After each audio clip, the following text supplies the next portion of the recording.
तो YouTube या Netflix के डिजाइन में let's first as we discuss कि पहला काम होना चाहिए कि प्रॉब्लम को स्कोप आउट कर लो कि भाई क्या क्या करना चाह रहे हो अपने डिजाइन में, क्योंकि सब कुछ तो नहीं कर सकते. So the two parts, functional and non functional requirements. So पहला प्रॉब्लम है scope. So this is the same part which you will finalize the scope with your interviewer, right? कि क्या क्या वो कराना चाहता है. You can look at the last video how to approach this, but let's say we finalized on these following use cases based on our discussion with the interviewer. तो पहला use case है हमारा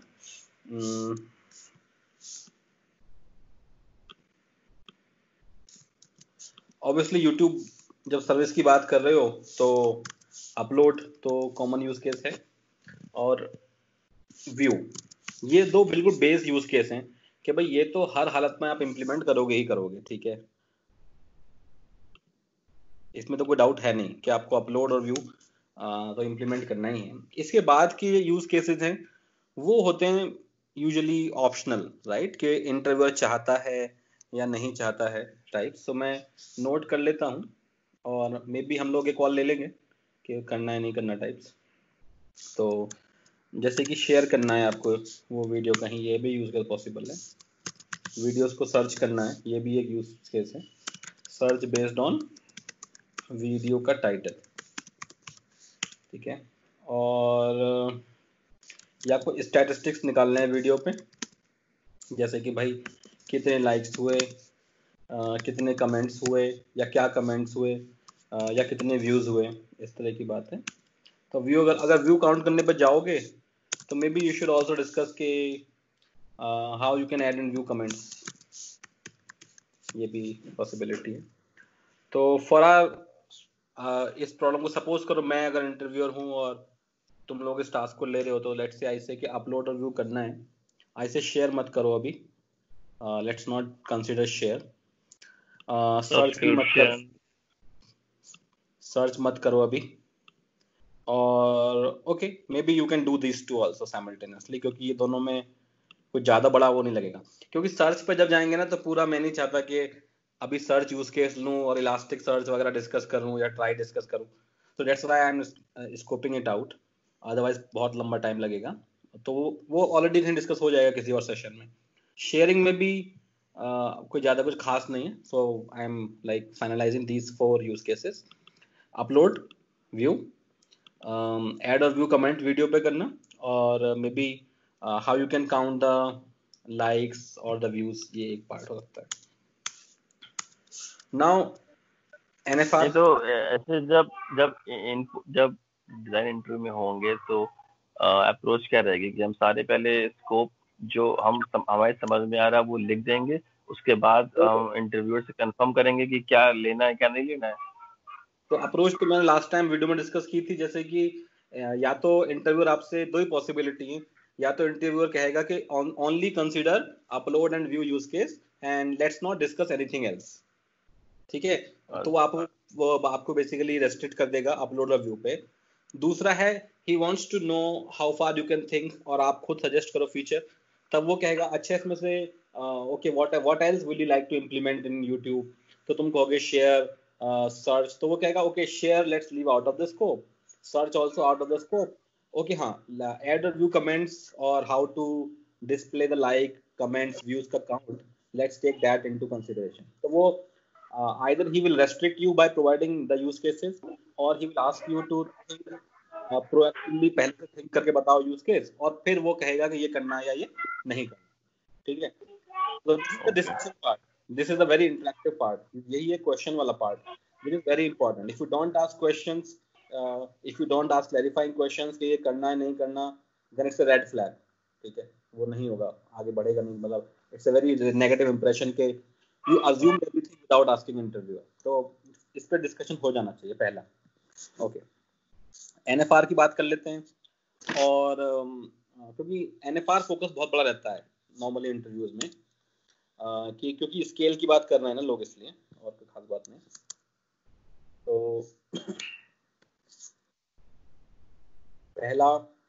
पहला नॉन फंक्शनल रिक्वायरमेंट्स जो scale में हमारे काम आएंगी वो ये है कि जो वीडियो अपलोड हुआ है, video uploaded should not be lost. तब ऐसा नहीं जिसने अपलोड किया वीडियो तुमसे गायब हो गया तो सर्विस की रिलायबिलिटी अफेक्ट हुई, तो रिलायबिलिटी अफेक्ट नहीं होनी चाहिए। और दूसरा वो कहता है you can pick availability over consistency. जो कैप थ्योरम है तो उसमें अवेलेबिलिटी और कंसिस्टेंसी की ही ज़्यादातर बहुत ट्रेड ऑफ रहता है। तो वो कह रहा है कि अवेलेबिलिटी हमेशा हो, यानी कि यूट्यूब साइट अवेलेबल रहे आपके लिए, आप जाओ उस पर वॉच कर सको, ये ना हो कि साइट डाउन हो कभी भी। लेकिन consistency is okay, which means कि अगर आपने वीडियो अपलोड किया आप 4-5 मिनट के बाद देखते हो तो that's not a problem. If user does not see uploaded video for a while, it's okay. Uploaded video for a while, it's okay. तो एक तो ये बात है, वैसे भी जो अपलोड करते हो टाइम लगता ही अपलोड में, तो नेचुरल है। यू हैव सीन जो आपने वीडियो अपलोड करे होंगे यूट्यूब में कि प्रोसेसिंग हो रहा है, अपलोडिंग हो रहा है, there is lot of stuffs that goes on, वो भी डिस्कस करना होगा अपलोड में। लेकिन इंटरव्यूअर आपसे ये क्लैरिफाई कर देना चाह रहा है कि यूट्यूब की अवेलेबिलिटी ज़्यादा जरूरी है।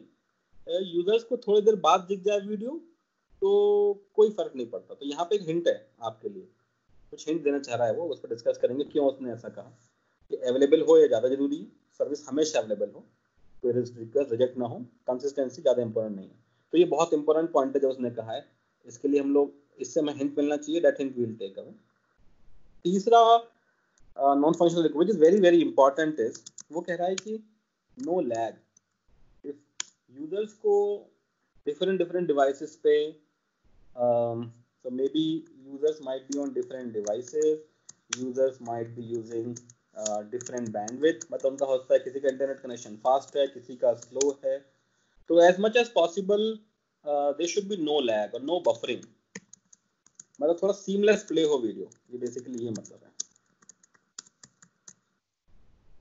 तो ये मान लो ये और भी हो सकते हैं नॉन फंक्शनल रिक्वायरमेंट, लेकिन सपोज करो वो कह रहा है कि ये तीनों ही इंपॉर्टेंट है हमारे लिए। मैंने अभी ये सोचा कि ये तीनों नॉन फंक्शनल रिक्वायरमेंट हम लोग ले लेते हैं, विच इज रिलायबल हो, वीडियो जो अपलोड हुआ है वो लॉस ना हो, और अवेलेबिलिटी बहुत की है, कंसिस्टेंसी ठीक है, it can be sacrificed for it, no lag, different devices different bandwidth पे हैं तब भी बफरिंग ना हो, इसके लिए आप इंश्योर करो। कैसे कैसे इंश्योर करोगे? तो डिफरेंट डिवाइसेस हैं, इसका मतलब यही है कि भाई डिफरेंट डिवाइसेस पे होता है, डिफरेंट तरह के ब्राउजर्स हों या डिफरेंट तरह के प्लेयर्स हों, तो वो सारे प्लेयर चला पाएँ। तो मे बी दैट मीन्स कि अगर वीडियो अपलोड हुआ है किसी फॉर्मेट में तो आपको उसे मल्टीपल फॉर्मेट्स में एनकोड करना पड़ेगा, ये बात बोलना चाह रहा है ये। बफरिंग का कैसे सॉल्व करेंगे ये तो प्रॉब्लम हम डिस्कस करने जा ही रहे हैं, ये बहुत ही इंपॉर्टेंट पॉइंट है, बहुत बड़े में डिस्कस करेंगे डिटेल में जाके, तो उससे सीमलेस वीडियो प्ले हो जाएगा। तो वन क्वेश्चन क्लियर है तो आगे बढ़ूंगा। क्वेश्चन वन क्वेश्चन सर, ये जो डिफरेंट डिवाइसेस की बात है, आई मीन नो लैग, क्या सिंक ऑफ डिफरेंट डिवाइसेस भी इसमें एक नॉन फंक्शनल रिक्वायरमेंट होगा? सिंक से क्या मतलब है तुम्हारा? Let's say I am logged in as Nishant in 3 devices. ठीक है. So and I am playing it on one device, and when I go back to the other device, I can see in history or continue watching something like that. So there is a sync. So, I mean, if you want, I can add one more. Maybe let's say as an interview हुआ, हमने एक requirement नया add किया कि भाई, I mean multiple ways. एक तो ये है कि हिस्ट्री सिंक बिटवीन वीडियोस, ठीक है, हिस्ट्री सिंक बिटवीन डिवाइसेस, आपने जो डिवाइसेस की, और somebody might even say कि डिवाइस ने जहां पे छोड़ा था वहीं से प्लेबैक करे video, playback video from where it left off. तो मे बी हो सकता है आप एक पिक्चर वॉच कर रहे हो DDLJ नेटफ्लिक्स पे, आप उस पे 30 मिनट पे हो, तो Netflix always resumes from that point, ये आपने देखा होगा। And if you are watching same video on your mobile and if you are at 50 minutes, so on that device it will start from 50 minutes. तो वो device में भी offset store कर सकते हैं डिवाइस वाइज भी। तो एक यूजर के मल्टीपल डिवाइसेस हैं अगर, तो किस डिवाइस पे कौन सी वीडियो किस पोजीशन पे था और वहीं से रिज्यूम करें, वो भी स्टोर कर सकते हैं। That also we can take in our scope maybe. ठीक है, और कुछ?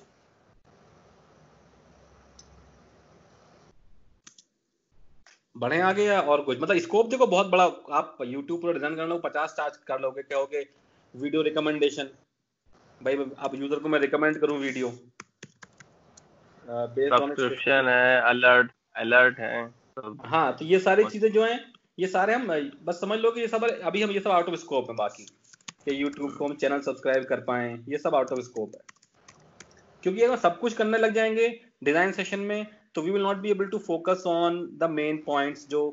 तो अब यही है यार, डिपेंड करता है कि इंटरव्यूअर क्या चाहता है।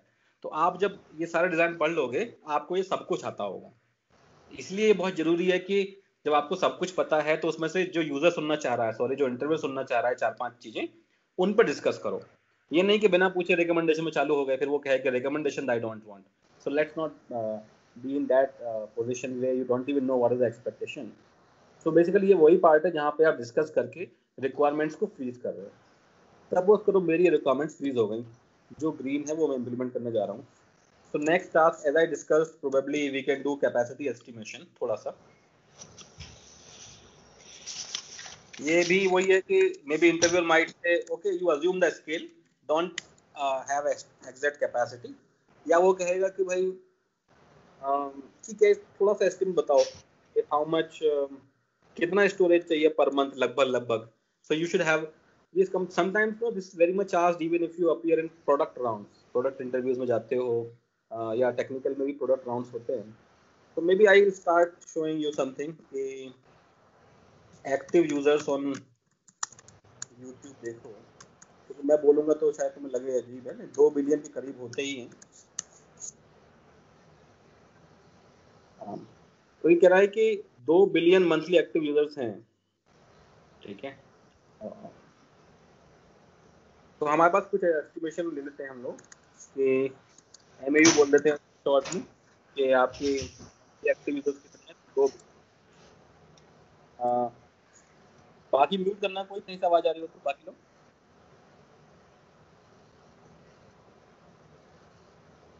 बख्शी म्यूट करो।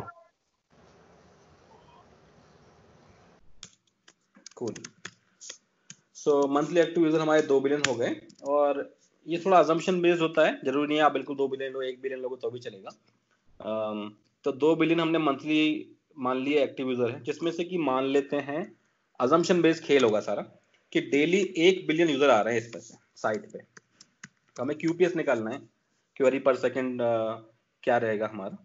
ठीक है, तो कुछ assumptions then the calculations। तो daily 1 billion users are coming on our website। जो लोग क्या करते हैं, एवरेज सपोज करो average 1 person watches 5 videos per day। क्योंकि अब पर सेकंड हमें निकालना पड़ेगा, यूजर तो नहीं कहेगा पर सेकंड 0.00 वीडियो सेकंड वीडियो देखता हूँ, वो सब तो नहीं कहेगा कोई।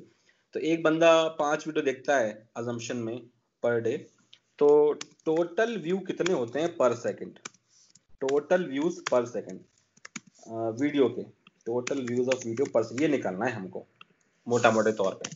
ठीक है, तो मैं देखना चाहता हूँ कि व्यू पे कितने रिक्वेस्ट आते हैं हमारे पास, that is important. So 5 videos, और कितने लोग थे भैया, बिलियन। बिलियन का मतलब ऊपर पूरा टेबल लिखा हुआ है गाइस, 10 the power 9 ना, ये पूरा टेबल बनाया था, उसका मैं भरपूर यूज करूंगा फिर से, अब दोबारा नहीं बनाने की आवश्यकता है। तो बिलियन आपको पता है, बिलियन इज नथिंग बट 10 की पावर 9। ठीक है, इस चीज को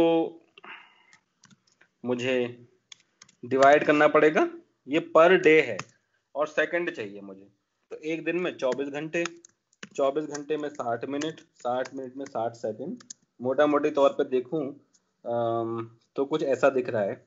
and further if I dive into this, इस थोड़ा सिंप्लीफाई कर लेता हूँ, इसको लिख लेता हूँ, जो न्यूमरेटर है उसको 5000 इंटू 10 की पावर 6 लिख लेता हूँ, थोड़ा डिवाइड करने में इजी हो जाएगा 5000 को, और ये डिवाइड बाय 24 इंटू 6 जो है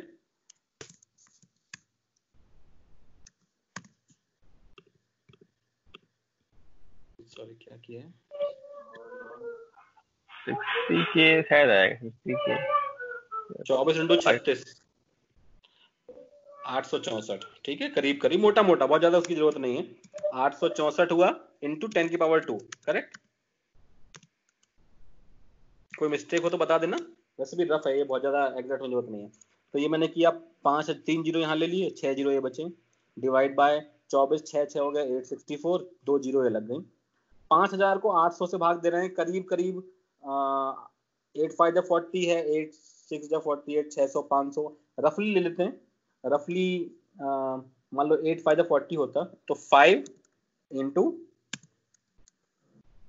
10 रेज टू पावर ये मान लो ये 5 से डिवाइड कर लिया हमने ये चीज तो रफली 5 से भी करते तो 4000 कुछ आता विच इज ओके और 10 की पावर 6 बाय 10 की पावर 2 10 की पावर 4 कूल है which is nothing but I can simply say 50,000 video request पर सेकंड आ रही हैं सिंपली स्पीकिंग 50K वीडियोस पर सेकंड व्यू हो रहे हैं साइट पे ये क्लैरिटी आ गई होगी बहुत सिंपल तरीके से किया है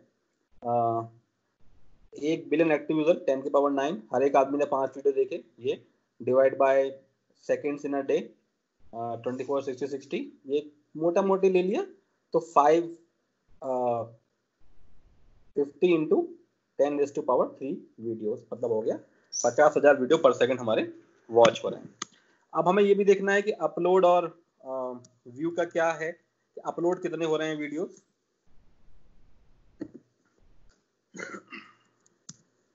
तो अपलोड वर्सेस व्यू तो ये मान लो इसमें भी जैसे हमने अपना लास्ट टाइम एक देखा था ना टाइनी यूआरएल में कि भाई जैसे यूआरएल राइट होता है एक बार रीड होता है 200 बार लगभग वही रेशियो मान लो कि जब एक वीडियो अपलोड होता है तो वो मोटा मोटा एवरेज पे 200 बार वॉच होता है ठीक है तो हम लोग ये भी कह सकते हैं कि यदि हमारे ये तो हमारे बेसिकली व्यूज हो गए ना तो अपलोड्स कितने हो इस रेशियो से कि भैया मैं इसी चीज को यानी कि 50K वीडियोस पर सेकंड वॉच हो रहे थे इसे अगर 200 से डिवाइड कर दूं तो मुझे अपलोड मिल जाएंगे बस डिवाइड करना है और कुछ खास नहीं करना तो विच इज वॉट 250 तो बेसिकली इसे कह सकता हूँ 500 इंटू 10 की पावर 2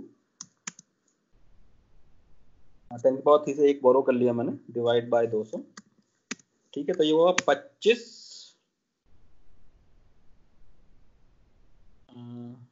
कितना हो गया करीब करीब भाई लोगों में इसे और 250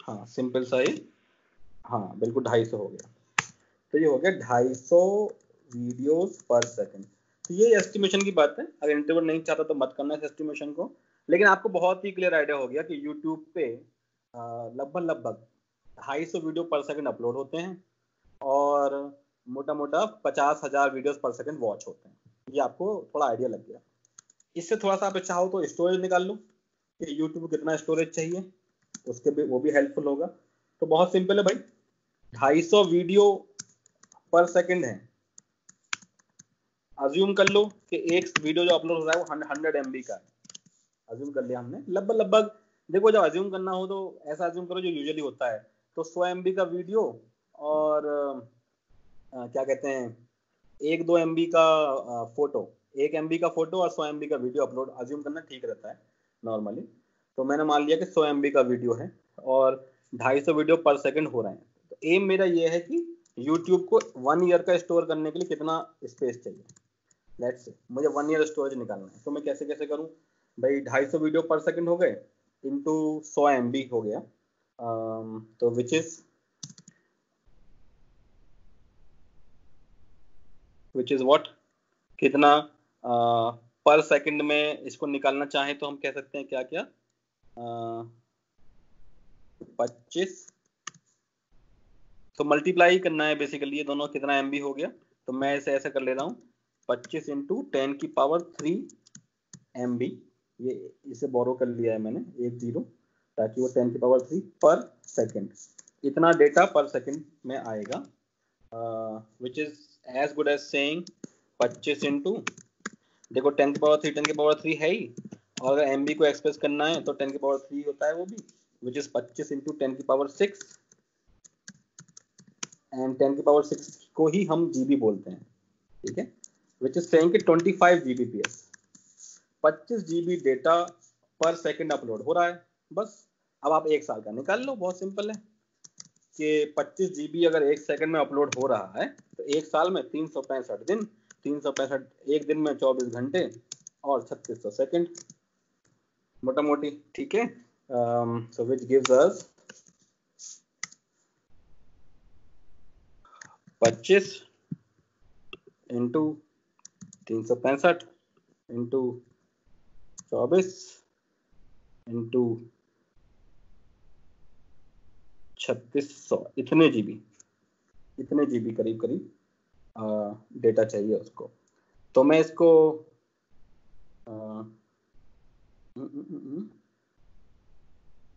मैं सिंपल लेता हूँ 8, पूरा राउंड ऑफ करता हूँ 8, 1 2 3 4 5 6 7 8 0, 8 1 2 3 4 5 6 7 8 0,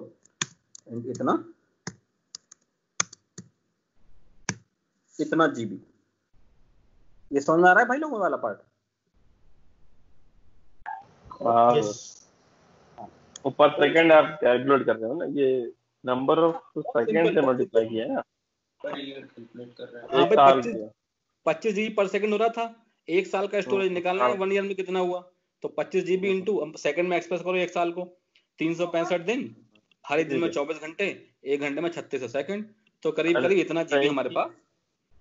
एक चीज और यहाँ पे, जैसे जो 100 MB एजम्पशन यहाँ पे लिया है, तो जो वीडियोस है ये मान के मतलब कि उनके जो सारे रेजोल्यूशंस हैं और जो भी मतलब कई रेजोल्यूशन पे लेते हैं ना उनको, तो सब मिला के मान रहे हैं कि हाँ अभी मैं उस पर नहीं जा रहा बहुत डिटेल्स में, लेकिन ये मोटा एवरेज है, मोटा एवरेज, ठीक है बस।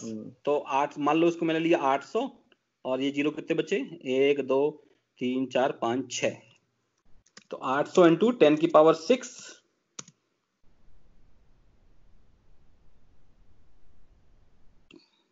GB। इसको कोई इसमें एक्सप्रेस करना चाहे तो you will get now 800 into 10 की पावर 6 और 10 की पावर 9 10 की पावर 15, और 1050 पेटाबाइट्स होता है, हो गया 800 पेटाबाइट्स। तो ये जो बात करते हैं लोग कि गूगल का स्टोरेज पेटाबाइट्स में होता है, एक्साबाइट्स में होता है, वही हमने बात की थी कि 10 की पावर 15 इज पेटाबाइट एंड 10 की पावर 18 एक्साबाइट। अभी तक एक्साबाइट से ऊपर तो कोई नहीं गया है सिस्टम। तो so this is a good indication कि एक साल में गूगल को पेटाबाइट स्टोरेज का ऑल्सो 800 पेटाबाइट है, it's very near to going to exabyte also. सो हमें ये स्टोरेज का आइडिया लग गया हमें कि बेसिकली कितना उसको चाहिए, ठीक है। और now actually we can move on to our high level design components. तुम्हें स्टोरेज का आइडिया बता दिया कितना हो गया। अब हम कंपोनेंट्स की बात करो, जहां पे आप एंश्योर करो कि आप कैसे अपना अपलोड बनाओगे, व्यू बनाओगे,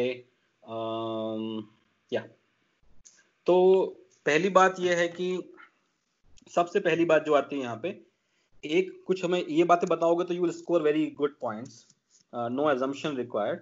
कि एक जो इनपुट पॉइंट हम लोग दे सकते हैं अपना, वो ये है कि इस पूरे प्रोसेस में यू विल बी ऑब्जर्विंग कि अपलोड जो है is a time consuming process. अब वो आपने देखा भी होगा, जब आप अपलोड करते हो तो it takes lot of time, like your video is processing, please wait etcetera. मैं एक अपलोड कर रहा था ये वीडियो, उसमें ऐसे ऐसे कर करके टाइम लगा उसको अपलोड करने में, इतनी सारी रिक्वेस्ट गई। तो it's a time taking basically business upload जो है। तो हमें जो एक बात मैंने ऊपर की थी विच वाज कि अवेलेबिलिटी बहुत जरूरी है, ठीक है। तो अपलोड को वीडियो से सेपरेट करना चाह रहा हूं मैं, पहली बात। तो what I am taking call, क्योंकि अपलोड सर्विस पे जो यूजर्स आएंगे वो तुरंत रिटर्न नहीं होंगे, I mean they have to wait they are actually occupying the socket connection, या वो तब तक कनेक्टेड हैं जब तक वीडियो अपलोड नहीं हो जाता, और बड़ा वीडियो अपलोड कर रहे हैं तो बहुत ज़्यादा टाइम लग जाएगा। तो अपलोड जो है वो स्टिकी प्रोसेस जैसा है कि यूजर को बहुत टाइम स्पेंड करना पड़ता है। वो ऐसा एपीआई नहीं है कि आपने कहा कि give me my friend list और वो आपको 1000 के फ्रेंड लिस्ट फेंक के एपीआई काम खत्म हो जाए, ऐसा नहीं है। It's a process which is like which is taking time. तो इसलिए मैं ये चॉइस पहले सबसे पहले लेनी चाहिए हमको ऐसे डिजाइन में कि अगर किसी सर्विस पे बहुत ज्यादा लोड हो रहा है अपलोड का और हम चाहते हैं कि व्यू हमेशा अवेलेबल रहे, तो हम ये कहेंगे कि upload and view should be separate micro service.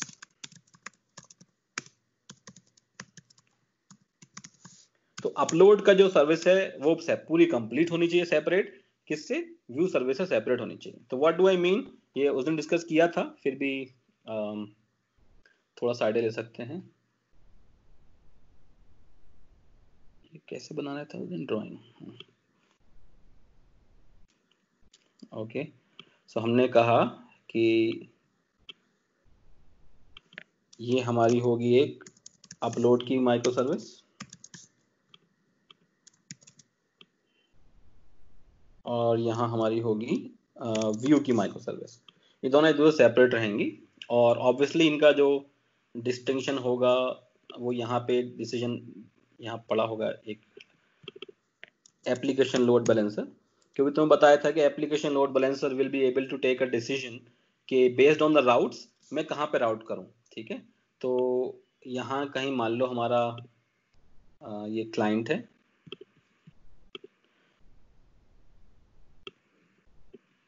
तो ये हमारा क्लाइंट है, तो ये इंटरेक्ट करेगा एप्लीकेशन लोड बैलेंसर से। तो किस तरह की रिक्वेस्ट भेज रहे होगा यहाँ पे? अगर एपीआई की बात करें, कई बार लोग एपीआई पूछ लेते हैं कि एपीआई कैसे दिखेंगी। तो दो एपीआई जो क्लाइंट से कॉल हो रही हैं, एक है /अपलोड जिसमें कि बाकी वीडियो का वो है information, let's not bother about it, और दूसरी है /व्यू। ठीक है, now the ALB can take a decision कि जब राउट में /upload/video हो तो send it to upload micro service, upload ELB बोल देता हूँ, अपलोड का लोड बैलेंसर को भेज दो, और जिस राउट में /व्यू हो सेंड इट टू व्यू। तो अब सेपरेशन ऑफ कंसर्न भी हो गई, अपलोड और व्यू सेपरेट है और हमारा लोड डिस्ट्रीब्यूट भी हो गया। ठीक है, कि जो अपलोड वाले कनेक्शन है वो इन हर एक को अगर खोल दूं, तुम्हें याद ही होगा वैसे, पर फिर भी चलो 1 मिनट में खोल देता हूं इनको। मान लो अपलोड व्यू सर्विस के अंदर देखूंगा तो कैसे दिख रहा होगा कि ये हमारा पास होगा इलास्टिक लोड बैलेंसर और यहाँ पे ये पड़े होंगे बहुत सारे ऐसे इंस्टेंस पड़े होंगे, सर्वर पड़े होंगे।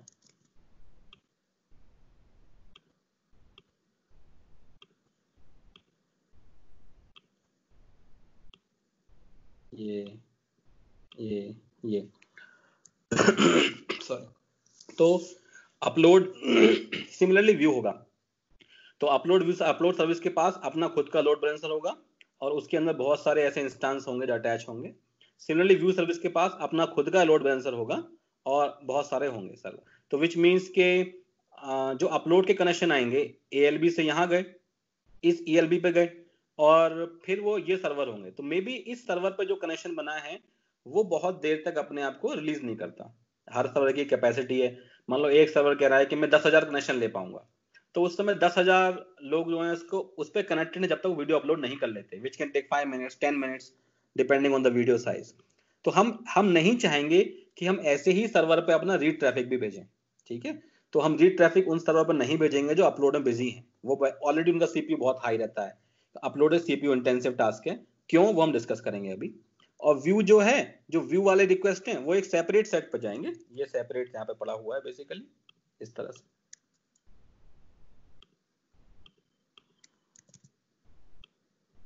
और इसके अपने ऐसे अपने इसके इंस्टेंस पड़े हुए हैं सिमिलर फैशन। तो ये हमारी पहला डिसीजन हमारा हो गया जो हमने लिया। ये मैं यहाँ पे इसको अटैच कर दिया। इसके अंदर जो प्रोसेसिंग क्यू का जो फंडा आता है वो भी वहीं पे ही होगा ना, अपलोड में ही कहीं होगा कि कोई क्यू में हाँ, पुश तो करने। वही मैंने बताया ना, यू आर राइट कि अभी हमने अपलोड को एक ब्लैक बॉक्स माना है यहाँ पे, है ना। हमें ये हमारा पहला है कि हम हाई लेवल का मतलब है अभी हम बॉक्स के अंदर नहीं गए हैं, ठीक है। तो अभी हम अपलोड सर्विस के अंदर जाएंगे कि अपलोड सर्विस कैसे कैसे है, वहां पे जाएंगे। अभी हमने बस ये कहा कि अपलोड और व्यू हमारी सेपरेट माइक्रो सर्विस होनी चाहिए। म्यूट और क्यों होनी चाहिए, म्यूट करना जरा या ठीक है। सो अपलोड और व्यू हमारी सेपरेट माइक्रो सर्विस है, ये कॉल ली हमने।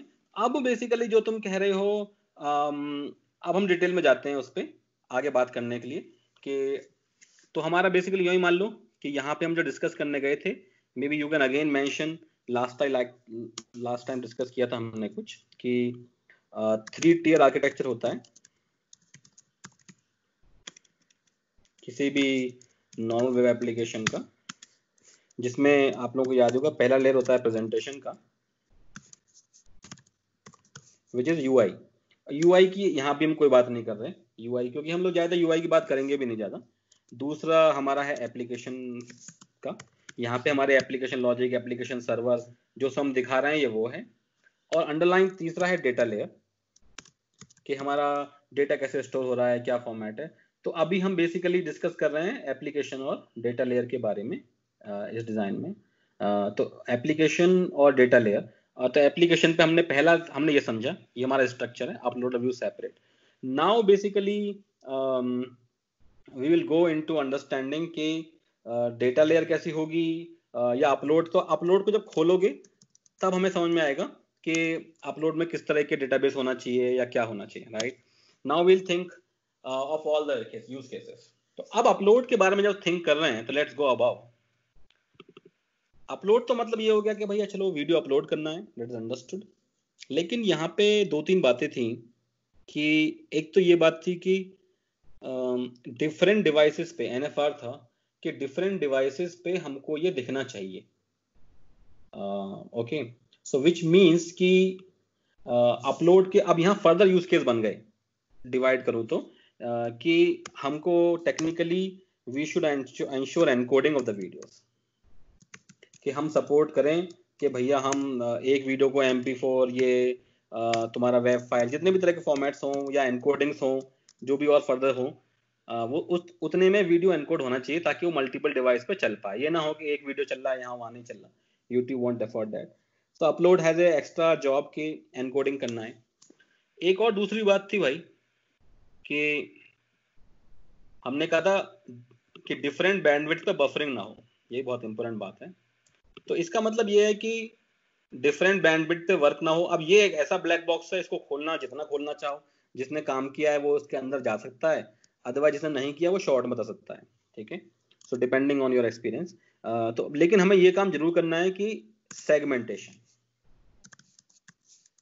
ये बात तुम याद रखना यार कि ये एक ऐसा चल लो ऐसा टूल है सेगमेंटेशन कि आप जब भी कभी किसी बड़े ऑब्जेक्ट की बात कर रहे हो और वो बड़ा ऑब्जेक्ट सर्वर से क्लाइंट पे जाना हो या क्लाइंट से सर्वर पे जाना हो, both ways, I mean either it's an upload or it's a download या view, so in both the cases आप चाहते हो कि चीजें सीमलेस हों और सही हों। तो एक ही तरीका है कि आप उस डेटा को सेगमेंट करो। सेगमेंट करने का मतलब है तोड़ो। तो उसके लिए बहुत सारी प्रोटोकॉल्स हैं, इसे मैं डिस्कस डिटेल में कर लेता हूँ क्योंकि ये डिजाइन बहुत इंपॉर्टेंट है। तो सेगमेंटेशन और एनकोडिंग हमारे दो ऐसे इंपॉर्टेंट कंपोनेंट्स हो गए अपलोड के कि जिसके बिना हम सक्सेस हासिल नहीं होगा हमको, ठीक है। तो सेगमेंटेशन का मतलब ये समझो कि बेसिकली लार्ज आइडिया जो है सेगमेंटेशन का वो ये है कि हम वीडियो को चंक में तोड़ें। कितना चंक में तोड़ें ये सब भी हमारे ऊपर ही है। तो लेट्स से जो हमने किया था मैं उसको ब्रीफ कर देता हूँ। हम क्या करते थे कि मान लो हर एक वीडियो को we used to break it in 6-second chunks. Now just a minute.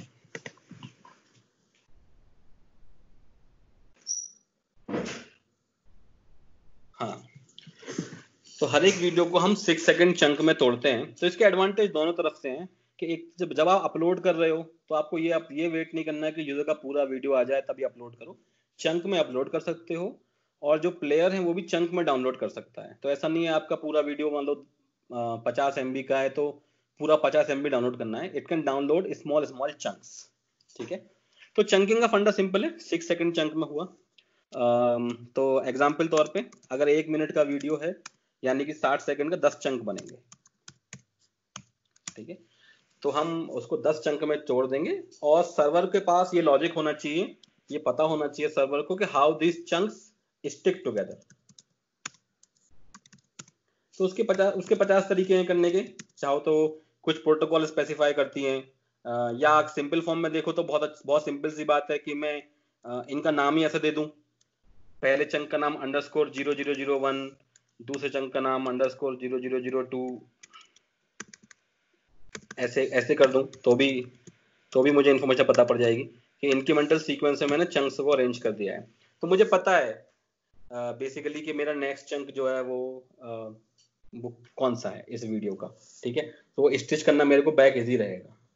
तो लार्जली जैसे जहां भी हम बात करें, कल को हम जैसे गूगल डॉक की बात करेंगे तो गूगल डॉक में भी ये रहेगा कि गूगल डॉक बड़ा हो सकता है, तो हम हमेशा इंश्योर करेंगे कि चंक्स में तोड़ें और तोड़ के अपलोड करें और चंक ही सेव करें। इसके मल्टीपल एडवांटेजेस भी हैं भाई लोगों चंक्स के। पहला जो एडवांटेज है कि आप ये भी इंश्योर करना चाहते हो कि एग्जाम्पल शायद यहाँ पे उतना वैलिड नहीं है क्योंकि वीडियो या तो पूरा का पूरा ही अपलोड होता है, वीडियो के सेक्शन नॉर्मली कम चेंज होते हैं, राइट। आपने ऐसा नहीं देखा होगा कि वीडियो में कोई थोड़ा सा अपडेट कर दे, पूरा वीडियो ही अपडेट हो गया तो नया वीडियो आएगा, इट मींस। तो शायद ये डिस्कशन उतना वैलिड ना हो, लेकिन if I extend this chunking logic to Google doc तो तुम्हें समझ में आएगा कि सपोज करो एक गूगल डॉक के लिटिल डाइग्रेशन में एक डाइग्रेशन ले रहा हूँ, थोड़ा सा भटक रहा हूँ जानबूझ के ताकि ये क्लियर हो कि चंक से क्या हो सकता है। यदि ये गूगल डॉक में हम बात करते हैं और अपने डॉक को हमने तोड़ा हुआ है 100 चंक में, this chunk information is available both with server and with client. यानी कि अगर लैपटॉप में ब्राउजर में काम कर रहा हूँ तो ब्राउजर में भी जो डॉक है उसको पता है कि क्या चंक इन्फॉर्मेशन है और सर्वर को भी पता है। तो यदि मैं बड़े से डॉक्यूमेंट में अगर 90th चंक अपडेट कर रहा हूँ, ये अंदर वालों को पता है कौन सा चंक अपडेटेड है, तो मुझे पूरे के पूरे 100 चंक्स सर्वर पे अपडेट नहीं करने पड़ेंगे। I don't have to send complete 100 chunks on the network. तो नेटवर्क बैंडविड्थ बहुत होती है अदरवाइज। वो सिंपल डेटा का फंडा है कि हर एक चंक में मान लो 10 KB है, तो आप क्यों 100 × 10 KB ट्रांसफर करना चाहते हो when you can actually do with only one chunk। so वो बेसिकली 90th चंक को वहां भेज देगा सर्वर पे और उसे अपडेट कर देगा, ऐसा फंडा। ठीक है, तो चंक में बहुत तरह का जो फायदा है कि यदि एक कंटेंट में स्पेशली फाइल समझ में आता है मल्टीपल चंक्स हैं और एक चंक अपडेट हो रहा है, you only send that chunk. It's also valid in reverse fashion. Suppose क्योंकि गूगल डॉक पे तो शेयर में काम करते हो आप लोग, आपने भी काम किया, बख्शी ने भी काम किया, अभिनव ने भी काम किया, दिव्यांग ने भी काम किया। तो जब तुम लोगों ने काम किया मे बी अभिनव के चेंज बख्शी को देखने चाहिए, नहीं देखने चाहिए? देखने चाहिए। तो कहीं ना कहीं से ये हो रहा होगा कि अभिनव का चंक अपडेट हुआ सर्वर पे, now server will send back this chunk information to other clients who are subscribe to it, और वो भी केवल 90th चंक भेज देंगे, 91st चंक भेज देंगे। सो चंक्स में बात जब होगी तो हमारा बैंडविड्थ कम कंज्यूम होगा। So in which ever design you are working where there is large data to be send on network, always remember कि अगर कुछ नहीं भी सूझ रहा है दिमाग में तो ये तो शॉर्ट है कि यदि हम इसको चंक करके भेजें तो हमारा काम बन जाएगा। दूसरा एडवांटेज, तो चंक का एक पहला एडवांटेज जो है चंक्स का कि बैंडविड्थ सेव होती है, बैंडविड्थ सेव होती है। आपको ऐसा नहीं है पूरा डॉक्यूमेंट भेजना है, पूरा वीडियो भेजना है, चंक बाय चंक करोगे। दूसरा एक और एडवांटेज भी है यार, डीडुप्लीकेशन लॉजिक। डीडुप कई बार ये पाया गया है कि इनफैक्ट बहुत वैलिड भी है कि तुम think on behalf of Google, YouTube के बिहाफ पे सोचो। एक ही video, I am not talking of personal videos, लेकिन एक ही सॉन्ग का वीडियो 50 यूजर अपडेट करते हैं, तो यूट्यूब तो ये नहीं चाहेगा कि वो ऐसे 50 वीडियो जो बिल्कुल सेम कंटेंट के हैं उनको 50 बार स्टोर करें। ठीक है, तो वो ये नहीं चाहता कभी भी। तो basically what they do is they apply deduplication logic. So कोई भी तरह का डीडुप्लीकेशन लॉजिक हो सकता है। नॉर्मली जो इंडस्ट्री में जो फाइल्स पे चलता है उसे बोलते हैं चेकसम टाइप का। जो चेकसम तुमने इलेक्ट्रॉनिक्स में कभी देखा होगा कि भैया एक बड़ा सा डेटा है, उसको हमने एनकोड करके एक चेकसम निकाला, ऐसा बड़ा सा चेकसम आया, ऐसा कुछ। और यदि दो चंक्स का चेकसम सेम आया, इसका मतलब है कि भाई ये डेटा डुप्लीकेट है। तो वो उस चंक को स्टोर ना करके उसका रेफरेंस स्टोर कर लेगा बस। तो यदि सपोज करो अगर एक ही वीडियो 50 लोग अपडेट करते तो 50 बार स्टोर होने की जगह उसे एक ही बार स्टोर करते और बाकी सब जगह उसको रेफर कर देते, ऐसा। Because nobody wants to waste their storage, Google does not want to waste even their storage. अगर कोई डुप्लीकेट चंक है तो डीडुप्लीकेशन लॉजिक अप्लाई करके वो बेसिकली इंश्योर कर देंगे कि उस चंक को दोबारा स्टोर ना करे। This is not valid only amongst your data, मतलब ऐसा नहीं है कि वो चंक तुमने अपलोड किया है तभी डीडुप होगा। पूरे वर्ल्ड में ग्लोबली भी कोई उस चंक को अपडेट कर चुका है तो वो उस चंक को बेसिकली दोबारा स्टोर नहीं करेगा। So basically it can take two decisions, I will tell you. ऐसा भी नहीं है कि वो सीधे डिलीट ही कर देगा नया वाला। तो डीडुप करते टाइम वो क्या कह सकता है सर्वर के एक्शन जो पॉसिबल है कि भाई या तो वो कहेगा कि स्टोर प्रीवियस वन जो पहले से है and give reference to new one, तो नए वाले को प्रीवियस चंक का रेफरेंस दे दो। या दूसरा एक केस पॉसिबल ये है कि if resolution of new chunk is better, तो ऑल्दो डेटा सेम है लेकिन उसने पाया कि नया चंक का रेजोल्यूशन बेटर है, तो वो बेसिकली सोचेगा कि in for new better resolution I should sacrifice the older chunk. तो वो ओल्ड वाले को डिलीट करके नया वाले चंक को रेफर करेगा, ओल्ड वाले में भी delete old chunk and use new one. So इस तरह के ऑप्टिमाइजेशन होंगे, क्योंकि ऐसा नहीं हो कि भैया मैंने कहीं से वीडियो अपडेट कर दिया और मेरा रेजोल्यूशन अच्छा नहीं था, तो जो अच्छा रेजोल्यूशन का आया तो मेरा अपलोड ही नहीं हो रहा है, जबकि I have a better video for that. So they ensure कि basically you get to watch always high quality video. तो जो हाई क्वालिटी चंक होगा उसमें से वो परसिस्ट करेगा, वेदर इट्स अपलोडेड बिफोर और after, that's a separate thing. ठीक है, सो ये हमारे पास बेसिकली हाँ बोलो। डीडुप्लीकेशन फ्रेम वाइज भी हो रहा है, मतलब आप कह रहे हो कि एक मान लो ओरिजिनल वीडियो 10 मिनट का था और दूसरा वीडियो किसी ने डाला मान लो 1 मिनट का था, तो वो क्या पता सबसेट रहा हो, तो आप कह रहे हो कि मतलब एक पर्टिकुलर चंक सिर्फ अपडेट हो जाएगा जो नया अपलोड हो रहा है और बाकी क्या पता इंटैक्ट रहे हैं, ये पॉसिबिलिटी तो है। उससे मैं फ्रेम नहीं कहूंगा ज्ञानेंद्र, क्योंकि हमें ये जानना पड़ेगा कि वीडियो अंदर स्टोर कैसा होता है। तो जो भी चंक की यूनिट हो, आई मीन तो वीडियो का चंक तो वीडियो ही है, भले ही छोटा सा वीडियो है। ठीक है, तो वीडियो का जो चंक बनना है वो एक छोटा सा वीडियो बनता है, मे बी 10 मिनट के वीडियो के 1000 चंक बन गए, ऐसे अज्यूम करो। तो उस छोटे चंक पे वो एल्गो चलाएगा। तो इसलिए जो ये तो मैंने बताया चेकसम लॉजिक चलता है फाइल्स पे, क्योंकि फाइल में होता है मैसेज होते हैं, स्ट्रिंग्स होते हैं, आप उनको कन्वर्ट कर लेते हो चेकसम में। लेकिन जो डीडुप वीडियोस पे चलता है वो आपको जानने की आवश्यकता नहीं है, उसके अलग एल्गोरिदम्स हैं यार, बड़ी कॉम्प्लेक्स सी, जैसे कि फेस कोरिलेशन वगैरह। मेरा क्या है मतलब ये है कि अगर एक कोई नया वीडियो अपलोड हो रहा है जो किसी वीडियो का कोई पार्ट है तो वो उससे रिप्लेस कर सकता है उसको, अगर अच्छी बिल्कुल बिल्कुल बिल्कुल। यदि मैंने वीडियो को 10 चंक में तोड़ा है और यदि एक चंक ऑलरेडी कोई और यूजर अपलोड कर चुका है तो वो दोबारा अपलोड नहीं करेगा, उसको तो रिफर कर लेगा। Okay, now it saves lot of storage on YouTube due to this. और सेकेंडली बहुत सारे ऑप्टिमाइजेशन लाइक हेल्प करेंगे उसको स्टोरेज में। ठीक है, आगे बढ़ते हैं। या कूल। सो कुछ बातें समझ में आई। तो नॉर्मली हमने जो शॉर्ट में समझा, अभी तो थोड़ा एलाबोरेट किया था कि एनकोडिंग भी जरूरी है। क्यों जरूरी है अपलोडिंग में एनकोडिंग? क्योंकि we want people to watch different bit resolutions, we want people to watch different हाँ ये जो एनकोडिंग्स हैं डिपेंडिंग ऑन डिवाइस। सेगमेंटेशन जरूरी है क्योंकि नाउ ताकि चंक्स बेसिकली जो हैं वो अपलोड होने में चंक के रूप में जाएं और डाउनलोड होने में भी चंक के रूप में जाएं। लेकिन still so now basically I can give a high level design कि कुछ समझ में आ रहा है कि एक बात ये समझ में आ रही है। Let's again go. अब हम अपलोड सर्विस को थोड़ा खोलेंगे, उसको समझेंगे, ठीक है। सो एक हमें क्यू चाहिए। अब क्यू क्यों चाहिए? क्योंकि भाई हम क्यू में स्टोर करना चाहते हैं जो सारे पेलोड्स आ रहे हैं या चंक्स की इंफॉर्मेशन आ रही है या उनका मेटा डेटा उन चंक पे आ रहा है कि किस यूजर ने अपलोड किया है एटसेट्रा। तो उसके लिए मुझे क्यू टाइप का कुछ चाहिए, क्यू टाइप का कुछ चाहिए। पहली बार यहाँ पे क्यू टाइप का, चलो जो भी हो। या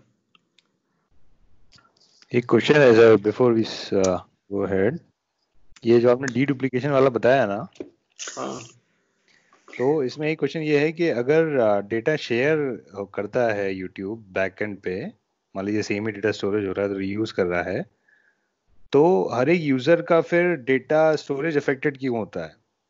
मतलब तो वो नहीं होना चाहिए उस केस में? नहीं, यूजर को अफेक्ट मतलब क्या मतलब है, थोड़ा क्लैरिफाई करो। मतलब जैसे कि मान लो मेरे पे यूट्यूब ने बोला कि मेरे को 20 GB लिमिटेड है, इससे ज़्यादा मैं डेटा अपलोड नहीं कर सकता, तो अगर बैक एंड पे वो शेयर कर रहा है वीडियोस जो ऑलरेडी अपलोडेड हैं, तो मेरा डेटा फिर बढ़ना नहीं चाहिए, राइट? अगर वो ऑलरेडी यार अरे तो ये वो तो मेरी तो प्रोडक्ट की वो तो पॉलिसी है उसका ना। तो ऑप्टिमाइजेशन उनका इंटरनल है, वो तुम्हें वो कैसे पता इंटरनल है, कैसे वो कर खुद को बेनिफिट करना कर चाह रहा रहे हैं, है। तुम्हारा बेनिफिट नहीं करना चाह रहे। अच्छा, हाँ तो मतलब वो हो सकता है एक्चुअल में उतना यूज भी ना रहा हो, लेकिन ऑन पेपर्स हाँ, नंबर्स में दिखाएगा कि वो हो रहा है। ओके। बिल्कुल, एग्जैक्टली एग्जैक्टली पॉसिबल, ठीक है।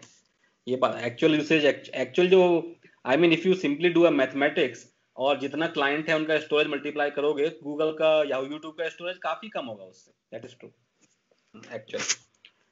तो डीडुप्लीकेशन लॉजिक अप्लाई होता है यार गूगल डॉक में, ड्रॉप बॉक्स में, वीडियोस में, आई मीन एवरीवेयर। ठीक है, आगे बढ़ते हैं। तो हमने ये समझा कि बेसिकली अभी जो क्लाइंट्स हैं हमारे, तो अपलोड माइक्रो सर्विस की जो बात हो रही थी, राइट, वो ये हो रही है कि सर्वर पे जब मान लो डेटा आ रहा है या जो हो रहा है, तो क्लाइंट से, let me make a client थोड़ा फ्लो के लिए, ये रहा यहाँ पे क्लाइंट। और भी एक यूज केस मिस किया है मैंने अपलोड में, जैसे थंबनेल जरूरी है स्टोर करने वीडियो के, वो मैं यहाँ पे डाल देता हूँ, वहाँ पे बाद में ऐड कर दूंगा। तो ये क्लाइंट है। तो ये बेसिकली सपोज करो ये पूरा का पूरा बड़ा डब्बा क्लाइंट के आगे जो है, जो इनविजिबल है, मान लो ये पूरा अपलोड माइक्रो सर्विस है। So you have a Q. तो बेसिकली जो जो चंक्स होंगे वो यहाँ पड़े होंगे क्यू के अंदर। Now you need to process these chunks, right. So सबसे पहले हमने एक सर्विस ली यहाँ पे, इसे मैं भी डब्बा बोल दे रहा हूँ, खोलूंगा बाद में। एंड दिस डब्बा does both the jobs, segmentation and encoding. यानी कि ये रिस्पॉन्सिबल है टू डू चंकिंग। मतलब बेसिकली यूं समझ लो कि एक तरीके से समझ लो, अगर यदि पूरा का पूरा वीडियो मेरे जो यूजर का आया है पेलोड में, एक यूजर ने अपलोड किया पूरा वीडियो और मैं वो चंक करना चाह रहा हूं, तो एक एग्जांपल दे रहा हूं, वो कैसे करते होंगे एग्जैक्टली तो नहीं पता, यूट्यूब कैसे एग्जैक्टली करेगा, लेकिन अज्यूम करो पूरा का पूरा वीडियो मेरे पास आ गया पेलोड में। तो मुझे सर्वर साइड चंकिंग करनी है, सर्वर साइड। तो क्लाइंट ने कोई चंकिंग नहीं करी, क्लाइंट के पास अज्यूम करो कोई लॉजिक नहीं है चंकिंग करने का। It has only has logic to actually stitch back the chunks. Client को ये पता है कि मैं चंक को स्टिच कैसे कर सकता हूँ, जोड़ के नया नया पूरा वीडियो कैसे प्रोड्यूस कर सकता हूँ, वो लॉजिक क्लाइंट के पास है। और सर्वर साइड के पास बेसिकली ये लॉजिक है। तो वीडियो का चंक उठाएगा, सॉरी वीडियो उठाएगा और उसको तोड़ेगा और मल्टीपल उसमें एनकोड भी करेगा। तो ये this is like one, you can say subscriber to this queue. So more like a pub sub pattern जैसा है, कि भैया वीडियोस जो हो रहे हैं वो पब्लिश हो रहे हैं इस क्यू में। तो via client we get the video data and the server जो है may be they can apply some pre processing and all and then put this video on the queue. तो there are multiple subscribers in the system. पहला subscriber है segmentation and encoding, which will ensure कि वो segment बनाए और तोड़ भी दे। दूसरा सब्सक्राइबर होगा यहाँ पे जो हमने मिस किया था, थंबनेल जनरेशन सर्विस, अपलोड का ही पार्ट मान लो।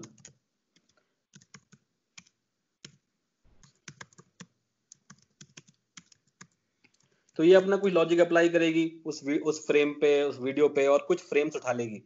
Either you can ask user for one और two thumbnails also that can directly come as payload, और नहीं तो आप जनरेट करोगे उसके पेलोड के हिसाब से।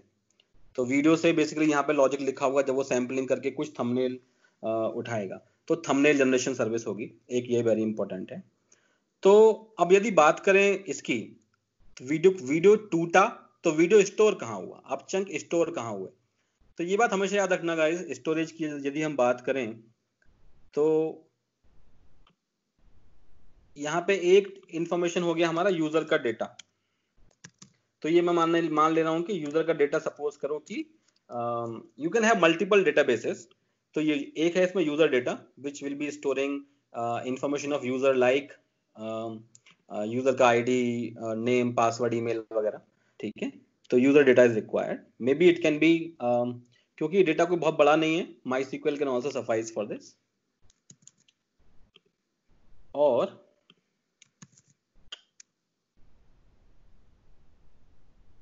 सेकंड,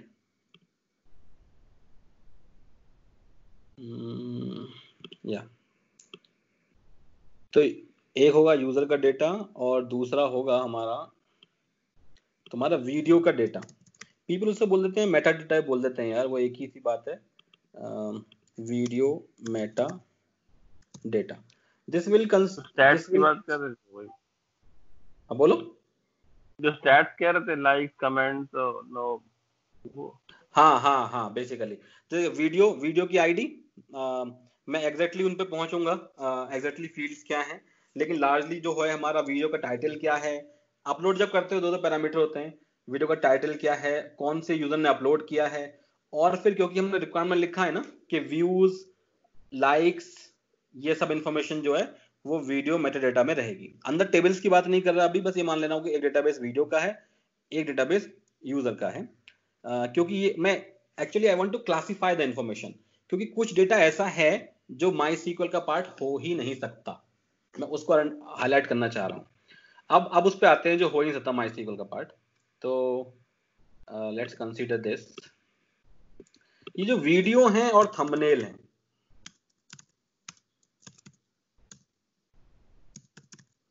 वीडियो और थंबनेल कोई सिंपल डेटा तो है नहीं भैया, टेक्स्ट डेटा है क्या यूजर का, मतलब टेक्स्ट फॉर्म में लिखा है, ये तो एक्चुअल वीडियो है, और actual thumbnail is also a JPG file. So video और थंबनेल अपलोड करने के लिए, तो जब भी आप पे कभी वीडियोस हो या फोटोज हो, in which ever design actually you are, चाहे लिंक्डइन का कर रहे हो या फेसबुक का कर रहे हो, इमेज अगर स्टोर करनी है तो इमेज को स्टोर करने के लिए you should use some kind of a object store, like Amazon का S3।